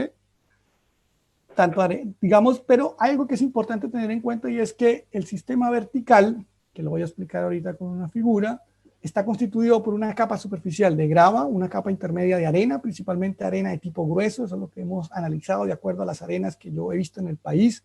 Nosotros yo tengo caracterizaciones de arena tanto en Iquique, aquí, y en Valdivia, que lo hicimos con los chicos de Carep. Ya más o menos uno se da cuenta que si uno lo pone en un argot, digamos, un lenguaje un poco más fácil para la gente que vende áridos, estamos hablando de arenas gruesas. ¿Ok? Pero ojo, tiene unas características específicas que en lo posible deberían cumplirse. Nosotros hicimos estos análisis con los chicos de Carep y ya, como les digo, en la parte constructiva les explicaré un poco. Y hay otra cosa que es importante en el caso danés, y es este aspecto. Esta A que aparece acá chiquitita, dice, para humedales de flujo vertical de hasta 30 personas, que es lo que está enfocada la guía, se exige una recirculación del 50% del efluente a la primera capa del tanque séptico. Esto lo preguntaba alguien ayer, creo. ¿Ya? Y en el caso de Dinamarca, sí, se hace. Básicamente, la configuración del sistema, como se tiene allá, se tiene un tanque séptico de al menos 2 cámaras, se tiene un pozo dosificador con una bomba, como les comentaba, nuestro sistema de humedal vertical y un pozo de salida. Entonces, regularmente es algo bien simple lo que se ha hecho allá, es esto que ven acá, es una tubería de salida por un vertedero y el 50% se recircula al... en realidad, esto también es un artículo que estamos viendo, es a dónde recircular, pero en general se exige que sea la primera cámara del tanque séptico. ¿Y esto para qué se hace? Entonces es básicamente porque en los efluentes, dado de que es un sistema altamente oxidativo, tenemos una gran producción de nitrato. Entonces, el nitrato, para poderlo transformar a nitrógeno gaseoso, necesita fuentes orgánicas de carbono disponible. Y esas normalmente están en la primera carga orgánica que entra al tanque séptico. Por tanto, la recirculación a la primera cámara del tanque séptico mejora la eliminación de nitrógeno total. Insisto, esto es un artículo que también cerramos con Carlos en el verano, estamos terminándolo ahora, y es porque se hicieron pruebas de recirculación aquí, aquí y aquí. No les puedo dar mayores detalles porque, insisto, el artículo está por salir. Pero lo que sí, Carlos, hemos visto también es que hay una cosa, es que la recirculación estabiliza estabiliza el performance, es decir, las tasas de degradación por materia orgánica, y adicionalmente la recirculación ha funcionado para mejorar la eliminación de nitrógeno total. Entonces, básicamente, con una recirculación del 100% se ha mejorado en un 50% la eliminación de nitrógeno total, del 200% en un 70%, y ya de un 300% solo hay una compensación de un 2%. Entonces, nuevamente llegamos a cuáles otras consideraciones tenemos. Entonces, tenemos, obviamente, la selección de las plantas. En el caso de las guías danesas se recomienda Phragmites australis. Y aquí viene la adaptación. Phragmites australis, si bien es una especie que se consigue un clon similar en el país, la verdad es una especie que yo no recomiendo usar, ¿no? Yo recomiendo usar, como bien lo hablábamos ayer, especies más nativas. Yo una especie que recomiendo y que realmente ha funcionado bien en todo lo que hemos trabajado, el Achenoplectus californicus. Y aquí tengo la duda de cómo se dice, porque en algunas zonas del país le dicen bato, en otras le dicen totora. Bueno, para que más o menos tengamos claridad, es la que ustedes ven en las riberas de los lagos, que es de tallo trígono con una flor en la punta. Esa es la que estoy hablando, con una altura aproximada de, puede ser hasta de 3 metros. ¿Ok? Esa nosotros, también alguien me lo preguntaba ayer, creo que era Jimena, en el aspecto de la profundidad de la raíz, nosotros hemos medido 60 centímetros de esa raíz en sistemas de laboratorio. Yo creo que en la realidad, con mayor disponibilidad de espacio, estas plantas pueden tener raíces más largas, que un poco lo que discutía Jimena ayer respecto digamos, al aporte de oxígeno de las plantas. Si ustedes se dan cuenta, también un poco lo que hablábamos ayer, las plantas tampoco son un factor diferencial en cuanto a la capacidad de aportante de oxígeno, porque si ustedes se dieron cuenta, básicamente los dos fenómenos predominantes en el aporte de oxígeno es la convección y la difusión, que es diferente. ¿Ok? Y nuevamente, obviamente aquí hay que tener consideraciones de lo que preguntaban también ayer, es el punto de Felipe, al final respondo las preguntas, ¿vale? Entonces, el punto es de si hay, digamos, si trae roedor, estas cosas, claro, hay que tener los resguardos y las protecciones del caso. Entonces, en resumen, ¿qué nos queda? Nos queda un sistema de 16 metros cuadrados, que de acuerdo a lo que indica la directriz puede ser de 4x4, con una profundidad efectiva del medio de 1 metro, un borde libre, que es esta zona que se deja acá de 10 centímetros o de 20 centímetros, lo que nos daría, por ejemplo, para este caso, una profundidad total de 1.1 metros. Entonces, aquí es importante ver, y aquí tengo el esquema, recuerden que un humedal vertical funciona como un sistema de riego. ¿Ya? Entonces, tú aplicas el agua en la parte superficial, percola de manera vertical por el medio, en básicamente 3 capas. Aquí se utiliza una capa de grava, aquí una capa de arena y aquí una capa de grava, con un sistema de chimeneas, que regularmente, si bien el esquema lo muestra también en la parte intermedia, en general se ponen en los extremos de la humedad, para generar, digamos en este caso, un agua tratada con unas concentraciones como la que nosotros vemos. Respecto a literatura recomendada, nuevamente, el Trim Wetlands, que es lo que yo siempre recomiendo para utilizar, insisto, eso es como una Biblia, ¿ya? Es un libro de más de 1500 páginas. También tenemos el otro, el volumen 7 de Trim Wetlands, que también trae orientaciones de diseño, tanto de humedales verticales como de humedales verticales tipo francés, que es una variación de los sistemas. Y hay un libro muy específico que hizo Alexandros Stefanakis de la Universidad Técnica de Creta, específico de humedales verticales de flujo vertical. Este es un libro bastante completo y acabado sobre el desarrollo de la tecnología más o menos el 2012, 2013 o 2014. Yo les cuento un poco lo que les había venido contando. Nosotros en la universidad hemos intentado trabajar en la adaptación de estos sistemas a nuestra realidad. Afortunadamente, afortunadamente hemos tenido dinero para hacer experiencias de laboratorio, aunque me gustaría hacer experiencias un poco más reales, y yo le agradezco a Fomento de los Ríos el apoyo para poder experimentar en condiciones reales, que es lo que vamos a hacer con Carel. Si bien son unos pilotos, pero son condiciones reales. Nosotros, por los niveles de dinero, agradecemos a la universidad que nos patrocinó. Hemos trabajado con un sistema tipo danés, básicamente un sistema de grava, arena, grava, y un sistema modificado que lo modificamos bastante en altura, pero introdujimos 2 factores adicionales. Uno, zeolita y grava. Perdón, zeolita y saturación. Pues. La zeolita es un recurso que nosotros tenemos acá en el Maule, por ejemplo. Se extrae aquí a 40 kilómetros de mi casa en Quinamávida. Es un agregado pétreo que tiene características especiales de absorción de amonio y de precipitación de fosfato. Nosotros escribimos un artículo justamente de esto y bueno, ahí está las capacidades que tiene este material. Aquí vemos los sistemas en un laboratorio que nosotros tenemos aquí cerca a la ciudad de Talca, de un humedal, digamos, en un modelo convencional o normal, por decirlo de alguna forma, y el modelo modificado, que está, si ustedes se dan cuenta, es modificado en altura más o menos el 50%. Entonces nosotros trabajamos en 4 fases de operación, una sin saturación, otra con saturación, ¿ya? Otra fase que era con saturación, pero cambiando los tiempos de aplicación-descanso, porque eso también tiene que ver un poco con la compartimentalización del sistema.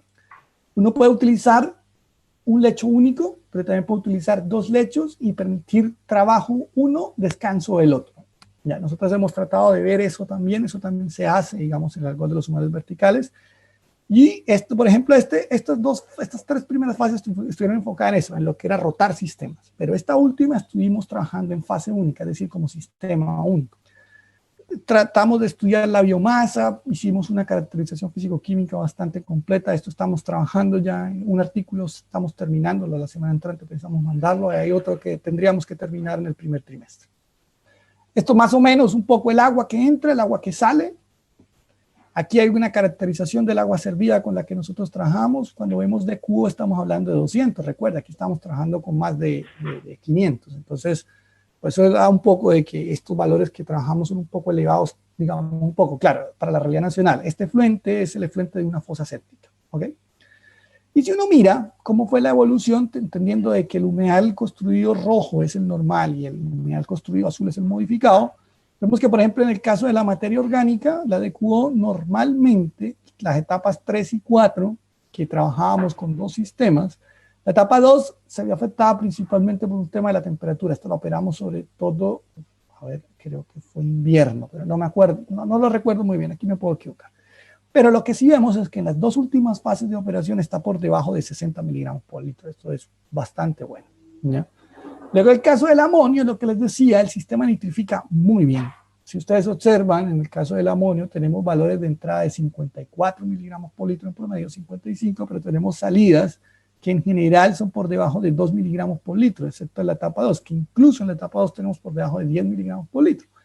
Y aquí vamos un poco en la saturación parcial del sistema, que fue lo que hicimos, y la saturación parcial lo hicimos como una estrategia justamente para generar en el fondo unas condiciones, no sé si anaerobias, porque en realidad no cambió mucho el sistema, pero sí de disponibilidad de materia orgánica para denitrificar. Y en general lo que vimos es que más o menos el nitrógeno se reduce, mejora un poco, pero tampoco, digamos, si ustedes observan, estamos alrededor de una eliminación cercana a un 20%, 25%. Pero si uno lo mira en periodo evolutivo, en realidad ha ido mejor, fue mejorando. ¿Ok? Entonces, nosotros acá hemos hecho algunas abstracciones, ya un poco más enfocadas en el diseño. Si uno toma esta tabla digamos, que fue publicada por Villarroel el año 2012 respecto a los consumos de agua potable en el país, en las comunidades rurales, ¿ya? Y uno mira si estima el consumo, una producción promedio, utilizando un factor de 0,8 típico de coeficiente de recuperación, y lo miramos específicamente en la región en la que me encuentro, que es el Maule. Y en el Maule hay algo muy importante. En el Maule el 30% de los habitantes habitan en la ruralidad.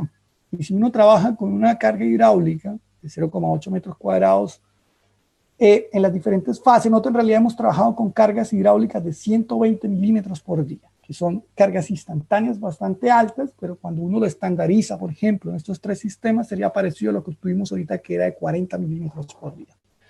En la fase 1, uno podría hablar de 3 metros cuadrados por habitante. En la fase 1 y 2, en la fase 3 que nosotros operamos, podríamos hablar de 2 metros cuadrados por habitante. Y en la fase 4 podríamos hablar de 1 metro cuadrado por habitante. Pero ojo, a veces sacrificar área o reducir área, como por ejemplo hemos nosotros utilizado, puede agravar el problema de taponamiento. Y eso es parte de la falta de conocimiento que existe. ¿Cómo? Por No favor, te entiendo, perdón. ¡Ah! alguien apagar el micrófono. Gracias.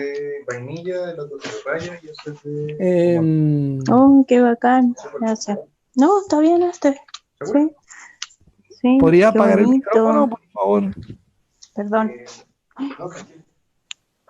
Ya. Vale, gracias.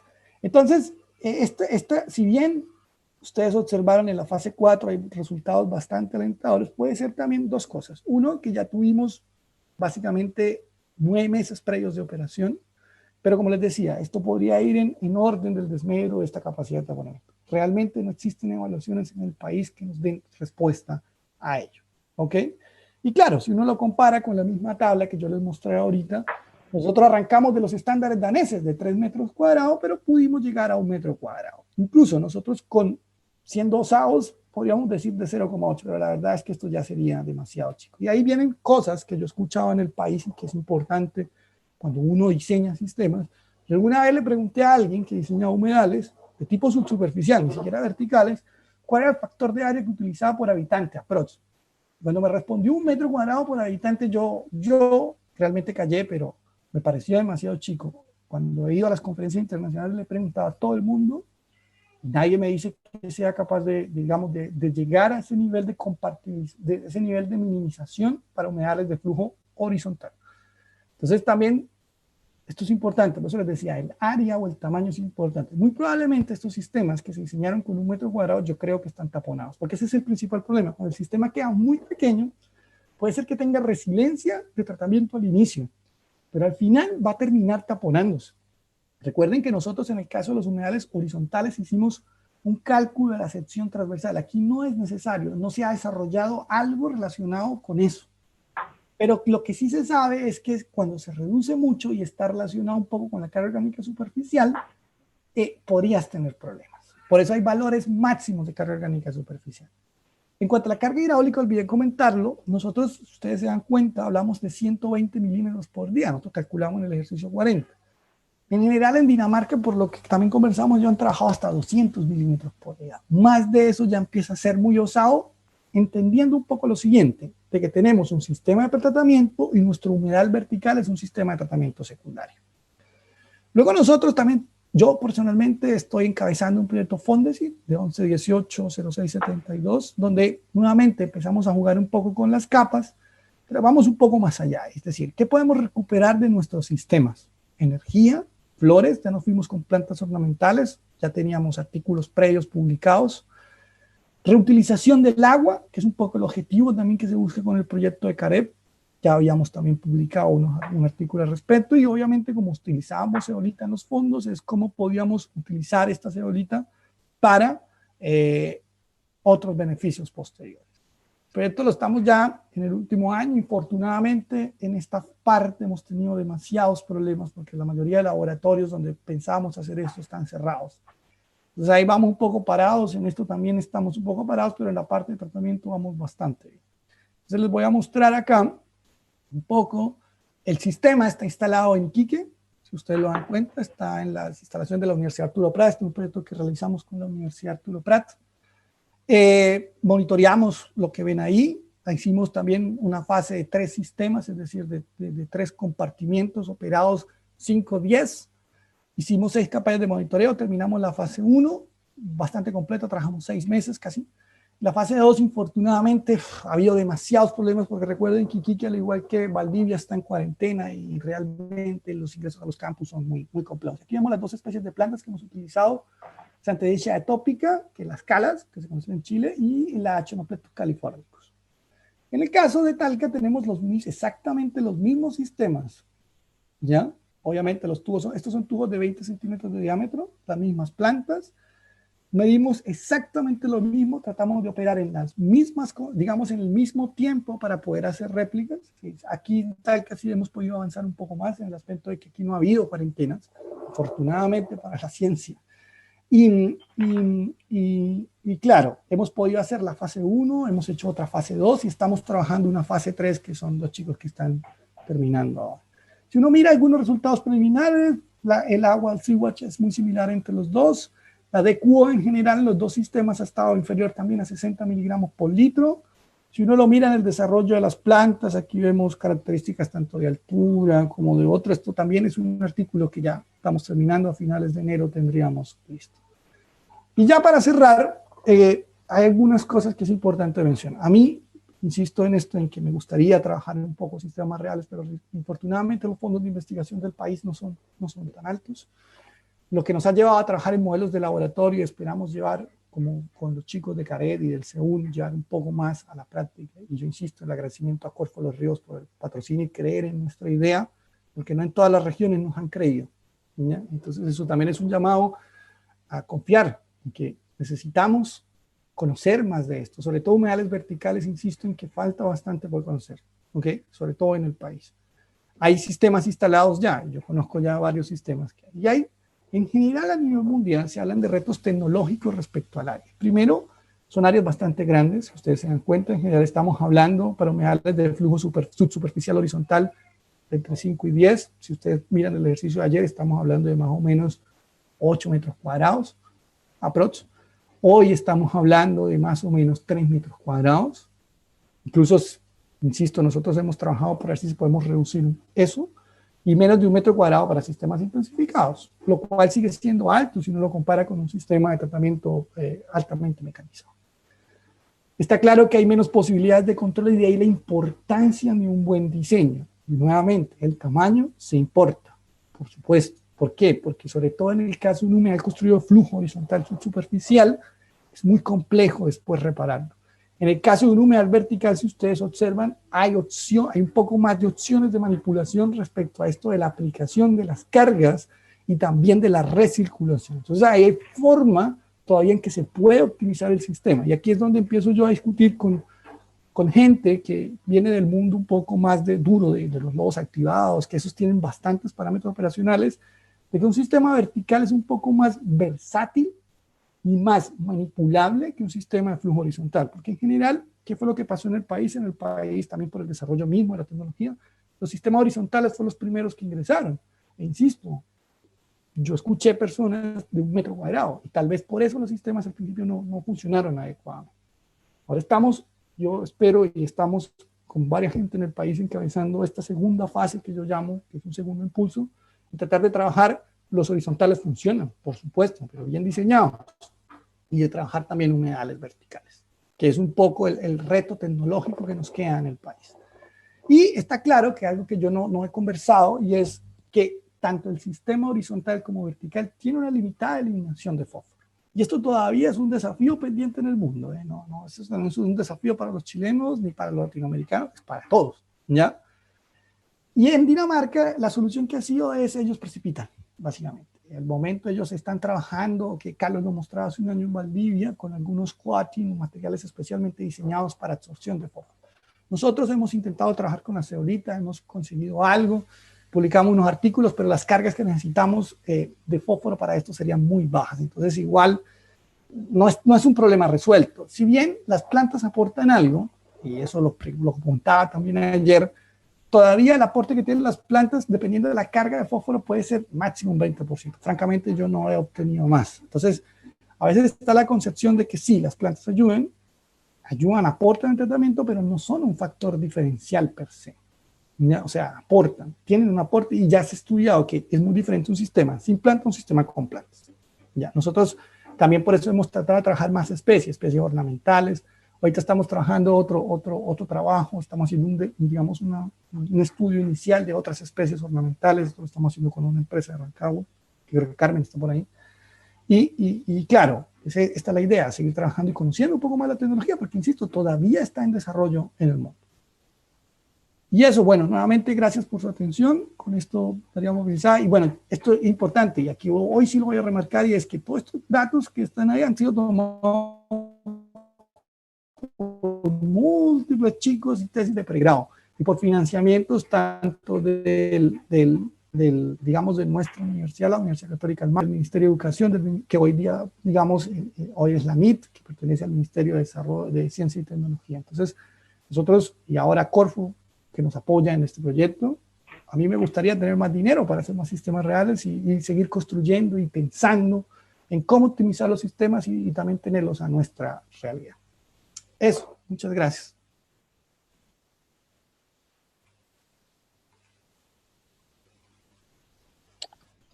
Muchas gracias, Ismael, por la presentación. Creo que alguien estaba alzando la mano, sí, y ahora sí. Primero era Felipe, luego era Bastián. Luego Bastián, luego Tomás. Y aquí en el chat estaban preguntando sobre la medida de las tuberías. Bueno, voy a responder primero la del chat, ¿vale? Para adelantar un poco. Las tuberías, recuerda, Gianfranco, más o menos nosotros definimos, pueden ser entre 75 y 110 milímetros las de aireación. Son las típicas que tú utilizas PVC sanitario, ¿vale? Eso. Sigamos entonces sigamos con Felipe, creo que era. Sí. Felipe, te escucho. Muchas gracias. Harto dato en número hoy día, bastante más que ayer, se agradece. Es más complejo. Sí, pero más entretenido para los que somos cabeza de número. Mira, tengo una duda con respecto al bombeo, ¿ya? O sea, son dos dudas en realidad. Vale. La duración del pulso, o sea, ¿por cuánto tiempo alimento? Tú diste un tiempo entre pulsos, mínimo de 1 hora y media. Correcto. Que está integrado en la... Pero ese hay que respetar, más que el tiempo que aplicas el pulso. ¿Ok? Ya. ¿No hay peligro de lavado? ¿A eso me refiero a eso? No hay peligro de lavado. Ya, porque mira, ¿qué es lo que pasa? A ver, te explico. Okay. En general, tú puedes entender el sistema de manera subsuperficial, es decir, tapado por la grava, que así lo diseñamos por lo menos con los chicos de Carep. Pero también hay otros modelos que tú, cuando empiezas a ver fotos, sobre todo en Inglaterra, utilizan unos splash, que son unos cuadrados de concreto que ponen debajo de donde llega el agua. Entonces, en principio, no hay, porque pierde toda la energía y percola de manera suave por el sistema. ¿Vale? Bien. Eso. Ya. Sí, lo que pasa es que ahí cuando tú, porque la otra observación tiene que ver con la recirculación, exige bombeo. Porque por un tema de carga, o sea, si tú lo haces por sifón, te va a quedar más abajo el sistema de humedal que O sea, sí, en que la principio fosa, por lo lo tanto ideal es bombeo, correcto. vas a tener que bombear. Y claro, el problema de los bombeos es que los caudales que estamos trabajando son muy bajos. Yo pensé, supongamos Sí. que la alimentación lo hiciéramos parejo en ocho bloques y durante todo el rato, digamos, me da 1 litro por minuto. Bombas de 1 litro por minuto casi no Son hay. dosificadoras. Ni siquiera Son estamos dosificadoras. hablando. Sí, no estamos. Sí. Pero sí, son bombas pequeñas. O sea, Son bombas claro, pequeñas. Entonces, quizás ahí sería interesante contar con, no sé si tú lo sabes, digamos, y te lo dejo planteado para la próxima semana, que ¿vale? vamos a ver temas constructivos, contar con qué tipo de equipos ocupan los daneses. ¿Ya? Los daneses Voy tienen a averiguar. Voy a averiguar. harto desarrollo. Ese Ese. es ahí el comentario, digamos. Y Quedo para apuntado en averiguarlo, ¿vale? ya, vale. Y bueno, y el fósforo como tranquilidad tampoco lo podemos abatir con los activados, así que también es un problema, un Es un problema problema para... del tratamiento en general. Exactamente, o sea, no es nada específico a esta tecnología, digamos, un problema general. Y Sí, también, claro, también precipitamos, que también trae otros problemas, pero eso. correcto. Ya, Listo, gracias, Felipe. muy agradecido. Ya. Aquí alguien dice Platzer un genio, fondos para que venga a Chile. Platzer vive en Brasil, ni siquiera vive en Austria. Más cerca de lo que piensan, pero en general yo sí, es uno de los modelos que más se usa, debo reconocerlo, pero creo que es necesario ya reevaluarlo, han pasado 20 años, ¿no? Y como te digo, esto sigue en construcción.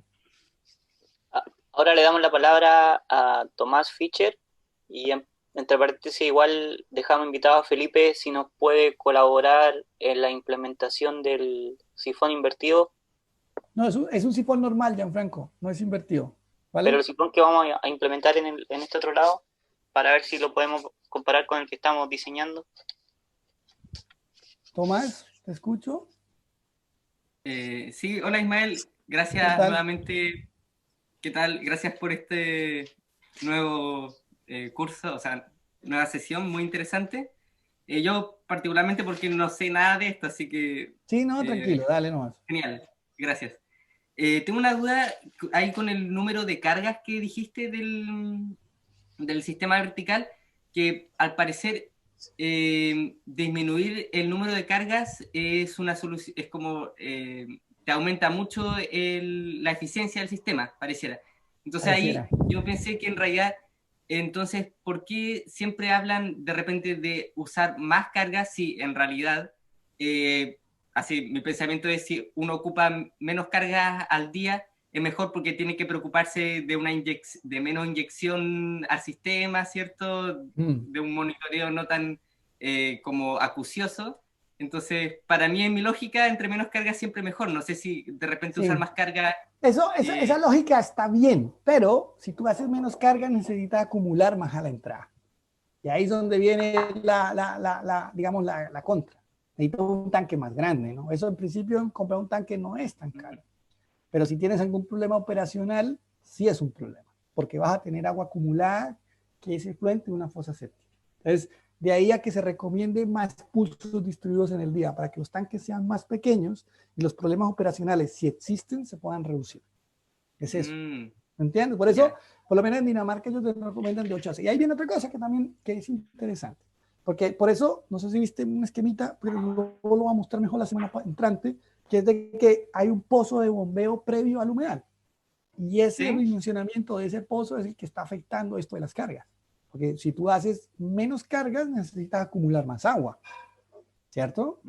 Entonces, ahí es donde viene la diferencia. Y ahí por eso ellos allá recomiendan 8 a 12, pero hay veces, ojo con lo que voy a decir, en que tú el sistema, que eso lo conversaba también con los daneses, y es, obviamente el sistema se utiliza principalmente en la mañana y en la tarde, porque responde también a los hábitos de uso de las aguas en la casa. ¿Cierto? Entonces probablemente puede ser que tú digas 8 y tendrías que distribuir ese gran pulso de la mañana y el gran pulso de la noche en el día. Y eso significa acumulación. Por eso ellos aumentan la cantidad de pulsos para reducir esa acumulación. ¿Ya? Por eso ellos hablan, normalmente la gente cuando tú lees por lo menos el libro de Alexandros Stefanakis, este que mostré que era específico de verticales, él habla que más o menos 4 a 6 pulsos al día. Justamente teniendo un poco lo que tú dices, reducir los pulsos para aumentar la transferencia de oxígeno. Pero los daneses en general, por experiencia, yo han dicho, no, entre 8 y 12 está bastante bien. Ya, ¿Okay? perfecto. Como hay, son otras consideraciones como fuera del sistema en sí. Correcto. Es que, a ver, es un diseño de ingeniería, vuelvo a lo mismo. Y al final por eso decía, bueno, aquí hay cosas que tú tienes que observar de acuerdo a lo que da, a lo que vas a diseñar y a quién lo vas a diseñar, dónde lo vas a poner. ¿Entiendes? Sí, sí, perfecto. Y vale. No sé si puedo, otra pregunta, que es sobre otro tema, ¿no? A ver. Que al principio sobre la diferencia entre los sistemas subsuperficiales y verticales, ¿cierto? Que por un lado entonces la denitrificación en los subsuperficiales, horizontales, era muy buena en comparación con la de los verticales. Entonces, no sé si ese factor de la denitrificación en algunos casos es preferentemente como impulsar, no sé, ¿en qué contextos la denitrificación del sistema sería preferente para usar un subsuperficial? Eso. Mira, tu pregunta, a ver, vamos a ordenar ideas. Ahí hay de todo, ¿vale? Entonces, primero, los dos sistemas son subsuperficiales, tanto el vertical como el horizontal, ¿ok? El vertical funciona aplicando agua de arriba hacia abajo, ¿vale? Y es un principio aerobio. El horizontal funciona de un punto A a un punto B de manera horizontal y es un principio anaerobio, ¿ok? Hasta ahí estamos claros. Sí, para la nitrificación se necesita oxígeno y por eso el vertical es muy bueno. Si tú observas el agua servida, cuando tú la caracterizas, que eso fue el taller pasado, o en general, trae una carga de nitrógeno y principalmente es nitrógeno orgánico. Entonces, tú lo primero que tienes que hacer es nitrificar. Es decir, transformar nitrógeno orgánico o amonio a nitrato. Después, ese nitrato tienes que denitrificarlo, pero para denitrificarlo, si bien el humedal subsuperficial tiene unas condiciones que son óptimas desde el punto de vista de oxidativo, también falta materia orgánica. Y ahí es donde vienen estudios que buscan la integración de las dos tecnologías para optimizar en definitiva la eliminación de nitrógeno total. ¿Ok? Aprovechando estas características de cada uno y también hacen una dosificación diferenciada, por ejemplo, de la cantidad de agua residual, por decir algo, que más o menos lo he visto, 75-25. Entonces, el 75%, por decir algo, ponen un humedal vertical, le ponen a ese, sacan nitrato y el 25% lo ponen, por decir algo, en el humedal subsuperficial para que tenga disponibilidad de carbono. Porque fíjate que la recirculación de los daneses es al tanque séptico inicial, que es donde hay carbono disponible, ¿viste? Entonces, ese es un punto, ¿ya? ¿Y dónde el nitrógeno? Mira, en Chile, si uno va a las reglamentaciones o digamos a los decretos, recuerda que el más restrictivo es para descargar en lagos cuando tú tienes una cuenca lacustre. Cuando tú estás o tienes un sistema en una cuenca lacustre, la limitación de descarga de nitrógeno es mayor que cuando estás en un sistema por lo menos fluvial con capacidad, sin capacidad dilutiva. Entonces ahí podría ser aplicable un sistema, digamos, una integración de sistemas. Nosotros lo que hemos intentado ver, que fue lo que expliqué un poco, es ver cómo esta saturación parcial de un vertical en el fondo podría generar en un solo sistema la eliminación de nitrógeno total. ¿Ok? Ya, eso. Entiendo. Vale, gracias. Eso. Vale, gracias. Súper. No sé si hay alguna otra pregunta. En el chat no veo. El de los diámetros. Oscar quería hacer una consulta. Oscar, adelante, por favor. Te escucho. Hola, muy buenas tardes. Muchas gracias nuevamente, Ismael. Me quedé con algunas dudas relacionadas a los temas de ensayo. Por ejemplo, los temas de cómo hacen los ensayos de sedimentación o cómo se hicieron los ensayos de sedimentación para los 3 sistemas que se van a presentar durante el taller, los tipos de construcción subsuperficial, vertical, horizontal. Y también... Perdón, Oscar, ¿tú te refieres a sedimentación? ¿A qué te refieres específicamente? Porque ahí me quedé un poco perdido. Los 3 sistemas son muy buenos sedimentando, ¿no es cierto? Tenían 4 más. ¿Tú te refieres a la eliminación a la eliminación de sólidos que tenían los sistemas? ¿Okay? Sí, sí. Perfecto. No, mira, nosotros no hicimos pruebas per se es un filtro. Si tú te das cuenta, tienes grava. Entonces, en general, nosotros los hemos hecho en las columnas que te mostraba. Entonces, en general, funciona bastante bien. Nosotros no hicimos pruebas previas en este. Lo que sí es importante, Oscar, que un poco es conservar, que eso lo voy a explicar más la semana, estas granulometrías, porque esas granulometrías ya están definidas justamente para que ya hagan como doble efecto, es decir, filtren, pero adicionalmente tengan capacidad de reoxigenación. ¿Ok? Perfecto, claro, que como uno está siempre con el cono Inhofe y con el tema de las columnas de sedimentación, entonces por eso me causaba, pensaba que era otro método. No. Y la determinación del oxígeno por difusión y convección, porque era súper importante, ¿no es cierto?, en relación a la cantidad de cargas, porque uno podría pensar, coloco un tanque de homogenización al inicio para tirar una carga continua, pero lo que mostraron los resultados de los cálculos es que no sería conveniente.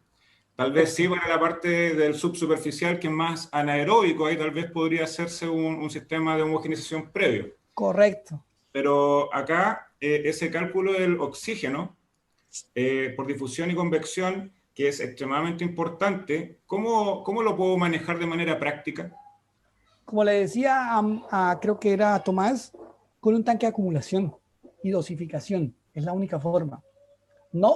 Porque cuando tú hablas de un tanque de homogenización, claro, está claro, tú homogenizas y puedes entregar, incluso podría ser un principio de tanque de homogenización, pero no puedes entregar continuamente. Ese es el principio. Tienes que entregar por pulsos. ¿Ok? Y tú lo resuelves con un tanque de acumulación como un pozo de bombeo. Es exactamente el mismo principio. El mismo principio, porque tú en un pozo, una bomba, ¿qué es lo que haces? Generas un pozo para que tenga, digamos, funcione, y la bomba no va a funcionar, bueno, puede funcionar continuamente, pero tú puedes dejarla programada para que funcione a espacios de tiempo con un sistema de emergencia por válvulas, ¿cierto? Y lo podrías hacer así, en la práctica y en la realidad, y así se hace. ¿Ok? Claro, el tema era cómo evitar, porque como son sistemas tan pequeñitos, o sea, yo expliqué sistemas unifamiliares, pero en general tú puedes, tú hay hasta de 1000 habitantes, 2000 habitantes. Vamos a ver, el límite son 2000. Claro, pero para el caso, ¿no es cierto?, de lo que se está mostrando acá, que se pierda el control del sistema no es tan difícil. De hecho, hasta en las plantas grandes, si no hay un control, se desequilibra y se puede perder todo. Entonces, es lo mismo, son sistemas biológicos. ¿El tema del oxígeno lo hacen a través de instrumentos o lo hacen solamente a través de ecuaciones para que no se vuelva realmente anóxico el sistema? Mira, justamente esta mañana estábamos hablando con Carlos proyectos para estas cosas. Justamente ahí se está tratando de evaluar dentro de los sistemas. ¿Ya? Porque actualmente se hace por balance, básicamente, por lo que te entrega el sistema, entrada, salida. En Dinamarca lo que ellos han hecho, y es lo que hemos estado escribiendo, es por la evolución en las columnas, en la profundidad. Que eso sería estudiar un poco lo que sucede adentro. Lo que es interesante, que ellos en realidad ya lo hicieron allá, pero están todavía viendo algunos resultados, es internamente en las camas, de esta capacidad real de reoxigenación del sistema. Entonces hay una fórmula que, claro, lo estábamos conversando esta mañana, pero bueno, eso no está tan claro. Yo insisto, esto, si tú, que vienes un poco más del mundo más de todo, del hoja, todas estas cosas, eso tiene 100 años, esto tiene 20 años, 30 años, entonces todavía está en evolución, si te das un poco de cuenta. ¿Ya? Son cosas que están pendientes por hacer. Lo que tú dices sé que hay algo, pero todavía no hay un conocimiento fino acabado. ¿Ok? Muchas gracias. Vale. Salvador había levantado la mano igual. Sí. Hola Ismael, muchas gracias por la presentación. Hola, muy buena, igual que la de ayer.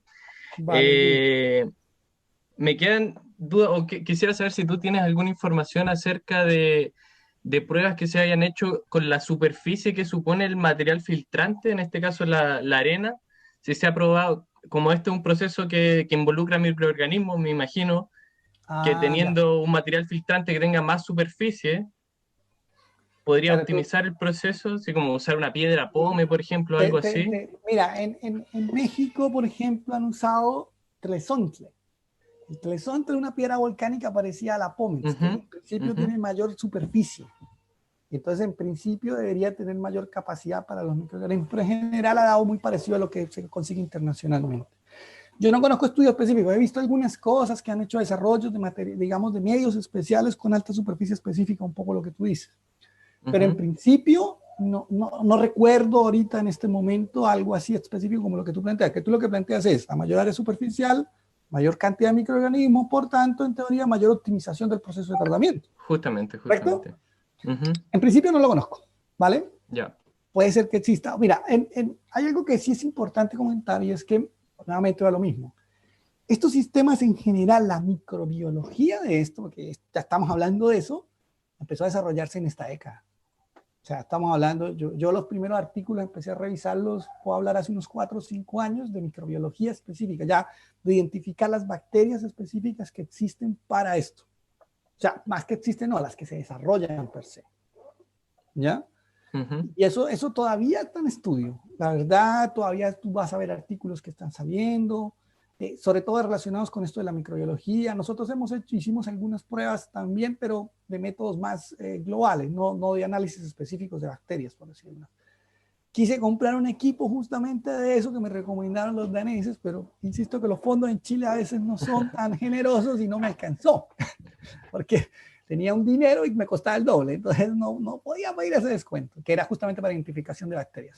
Que eso sí, que eso es lo que se está haciendo un poco, justamente para estos procesos, con lo que tú comentas, para optimizar y conocer un poco más. ¿Ok? Vale, y otra consulta, yo no podría optimizar el proceso de la oxigenación inyectando aire en el sistema. Ese es un sistema intensificado, recuerda que los mostraba ayer, naturales, modificados y la mitad intensificados, se ha hecho con aire, por supuesto. Yo lo estuve trabajando parte en la tesis doctoral con ciclos de aireación, es decir, porque quería eliminar de manera continua, de manera conjunta nitrógeno y fósforo. Entonces, ¿qué pasa? Que creaba con ciclos, tú creas condiciones óxicas y anóxicas. Entonces, en teoría puedes eliminar nitrógeno. Y adicionalmente, bueno, eso está publicado. Y adicionalmente ahorita estuvimos haciendo, porque hay algo que pasa con los sistemas, esos son sistemas intensificados. Y sí se puede, es correcto lo que tú dices. Lo han aplicado tanto para sistemas horizontales como para sistemas verticales, para los dos. ¿Ya? Pero hay un punto que nosotros estuvimos estudiando aquí en la universidad con un profesor que vino, y es la transferencia de oxígeno, porque es muy diferente transferir oxígeno. Tú sabes que la transferencia del oxígeno del aire al agua es poco eficiente, per se. Y ahora imagínate más ponle piedras, por decirlo de una manera muy rústica. Entonces estuvimos trabajando en esa transferencia de oxígeno. Ese artículo, bueno, ese está medio parado, pero aspiramos a publicarlo prontamente. Pero sí, en principio sí, tú lo puedes, digamos, suplir el oxígeno deficiente por un sistema de aireación. Sí, se puede. Y acelerar, por ejemplo, los procesos de reoxigenación del sistema, distanciar menos las cargas. Perfecto. Correcto, sí, se puede. Hay estudios de eso. ¿Ya? Muchas gracias. Vale, Salvador. Aquí alguien pregunta, Francisco, ¿se podría llenar la bomba para que la carga sea continua por unos 5?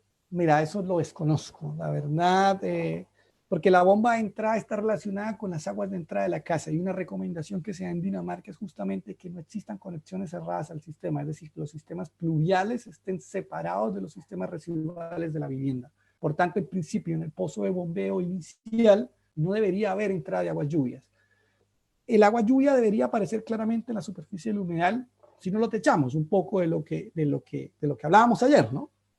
Y claramente aquí tendríamos que hablar con la recirculación. Ahí ya sería otro tema. La verdad no conozco muy bien cómo se ha resuelto, pero en el caso de la entrada, la solución, como se recomienda en las guías danesas, es que el agua pluvial esté en otra tubería diferente al agua sanitaria. ¿Ok? Un poco para responder la pregunta de Francisco.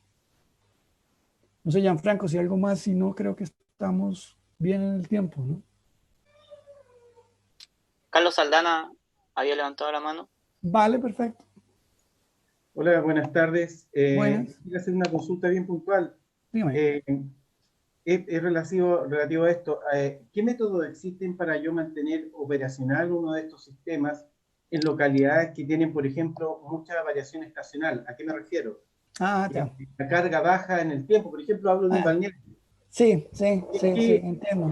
En el caso de lodo activado, lo que se hace en algunas localidades costeras, por ejemplo, es que llevan camiones limpiafosas para mantener, yo no sé si en este caso, en este sistema de tratamiento se maneja el concepto de biomasa, pero para mantener una biomasa mínima, de manera que el sistema, cuando llegue la carga, ¿no es cierto?, cuando empiece el periodo de estiaje y llegue a la gente, esté operativo, porque esto demora, no es instantáneo. Sí.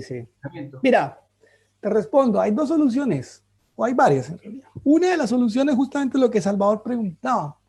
Entonces, durante el año normal funciona como un humedal vertical, pero cuando llega el pic de gente, hay un sistema de aireación suplementario que, digamos, entrega esta deficiencia de oxígeno. Entonces se liga con la respuesta que le di a Salvador. ¿Ok?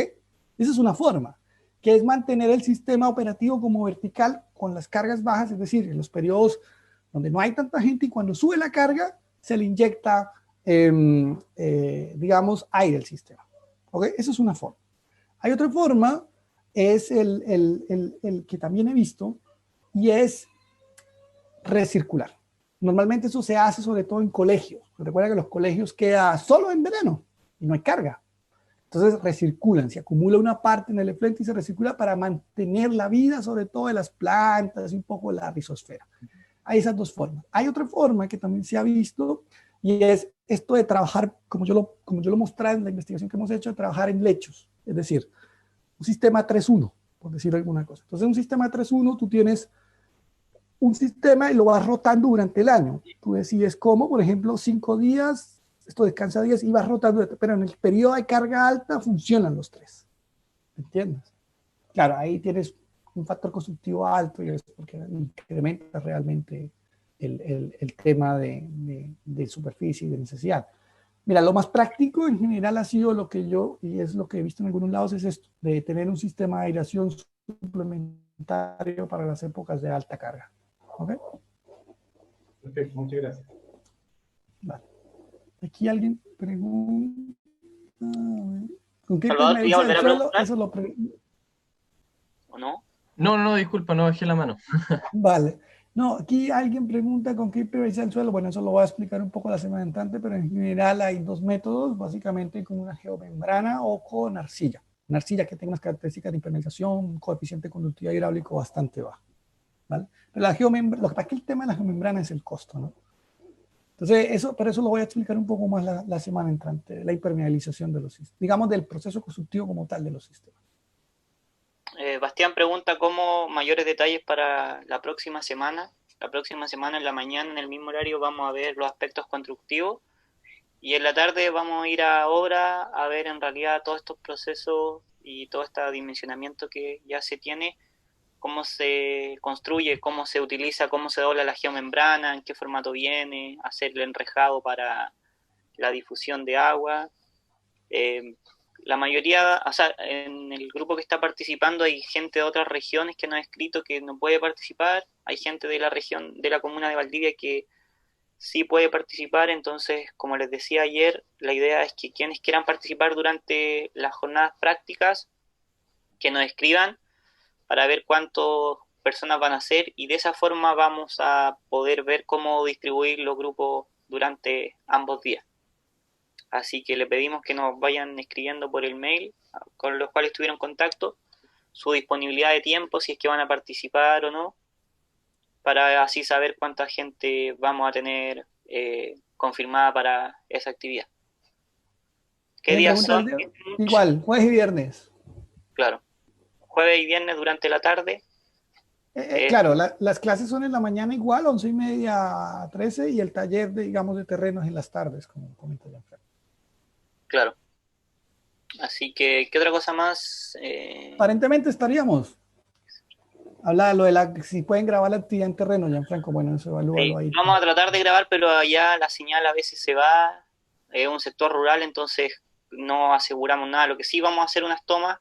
Ya estamos haciendo tomas desde la excavación hasta todo el proceso, pero no sabemos si es que nos va a dar la conexión de internet para poder tener una conexión estable. ¿A qué hora es el inicio en las tardes? Pregunta alguien, Gianfranco. No sé. ¿A qué hora es?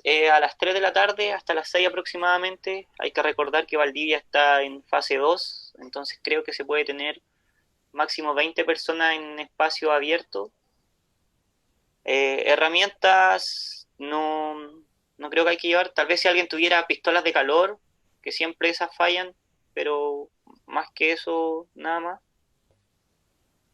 Así que, pero lo que sí es importante es que nos escriban para saber en realidad si van a ir 10 o van a ir 30 o 2 personas, y en base a eso nos Mira, organizamos. Gianfranco, alguien te sugiere que si no lo grabaras nomás y luego lo subes a YouTube.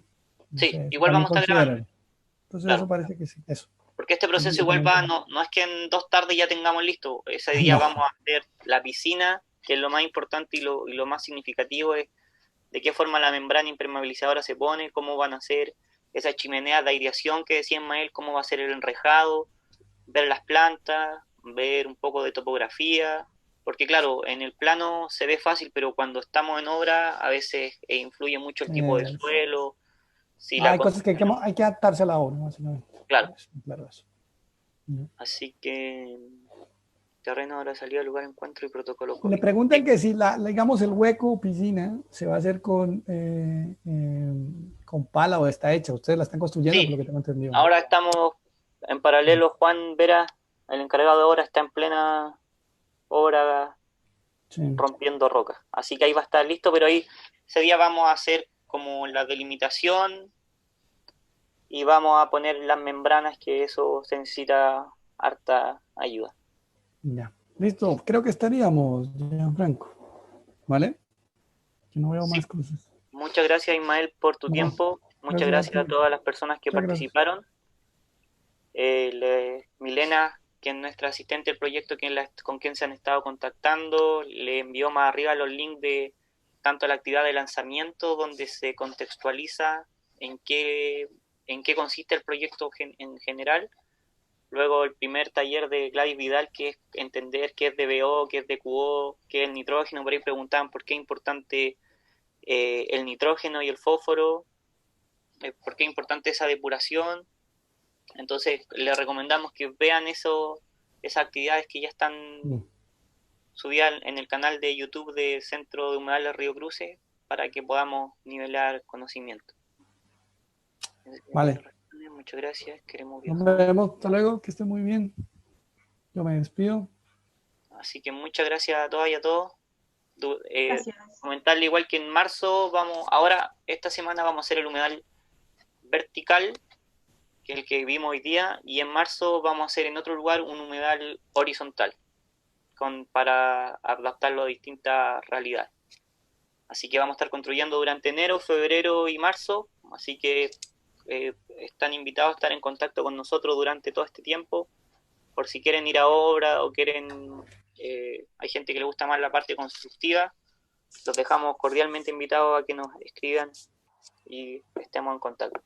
Y también a los sanitarios que hablaban por ahí, que nos colaboren con el sifón para ver si podemos lograr el desafío, porque claro, la mayoría de los papers que se han escrito es prueba y error y le ha salido, así que necesitamos ahí... Olvidé comentarlo, Gianfranco, lo que te decía. Nosotros aquí en la universidad lo hicimos a prueba de error en un sistema piloto para un habitante equivalente también. Claro. Chicos, y lo pudimos dosificar, hicimos unas alturas, lo logramos. ¿Ya? Ya, chicos, hasta luego, yo me despido, que estén muy bien.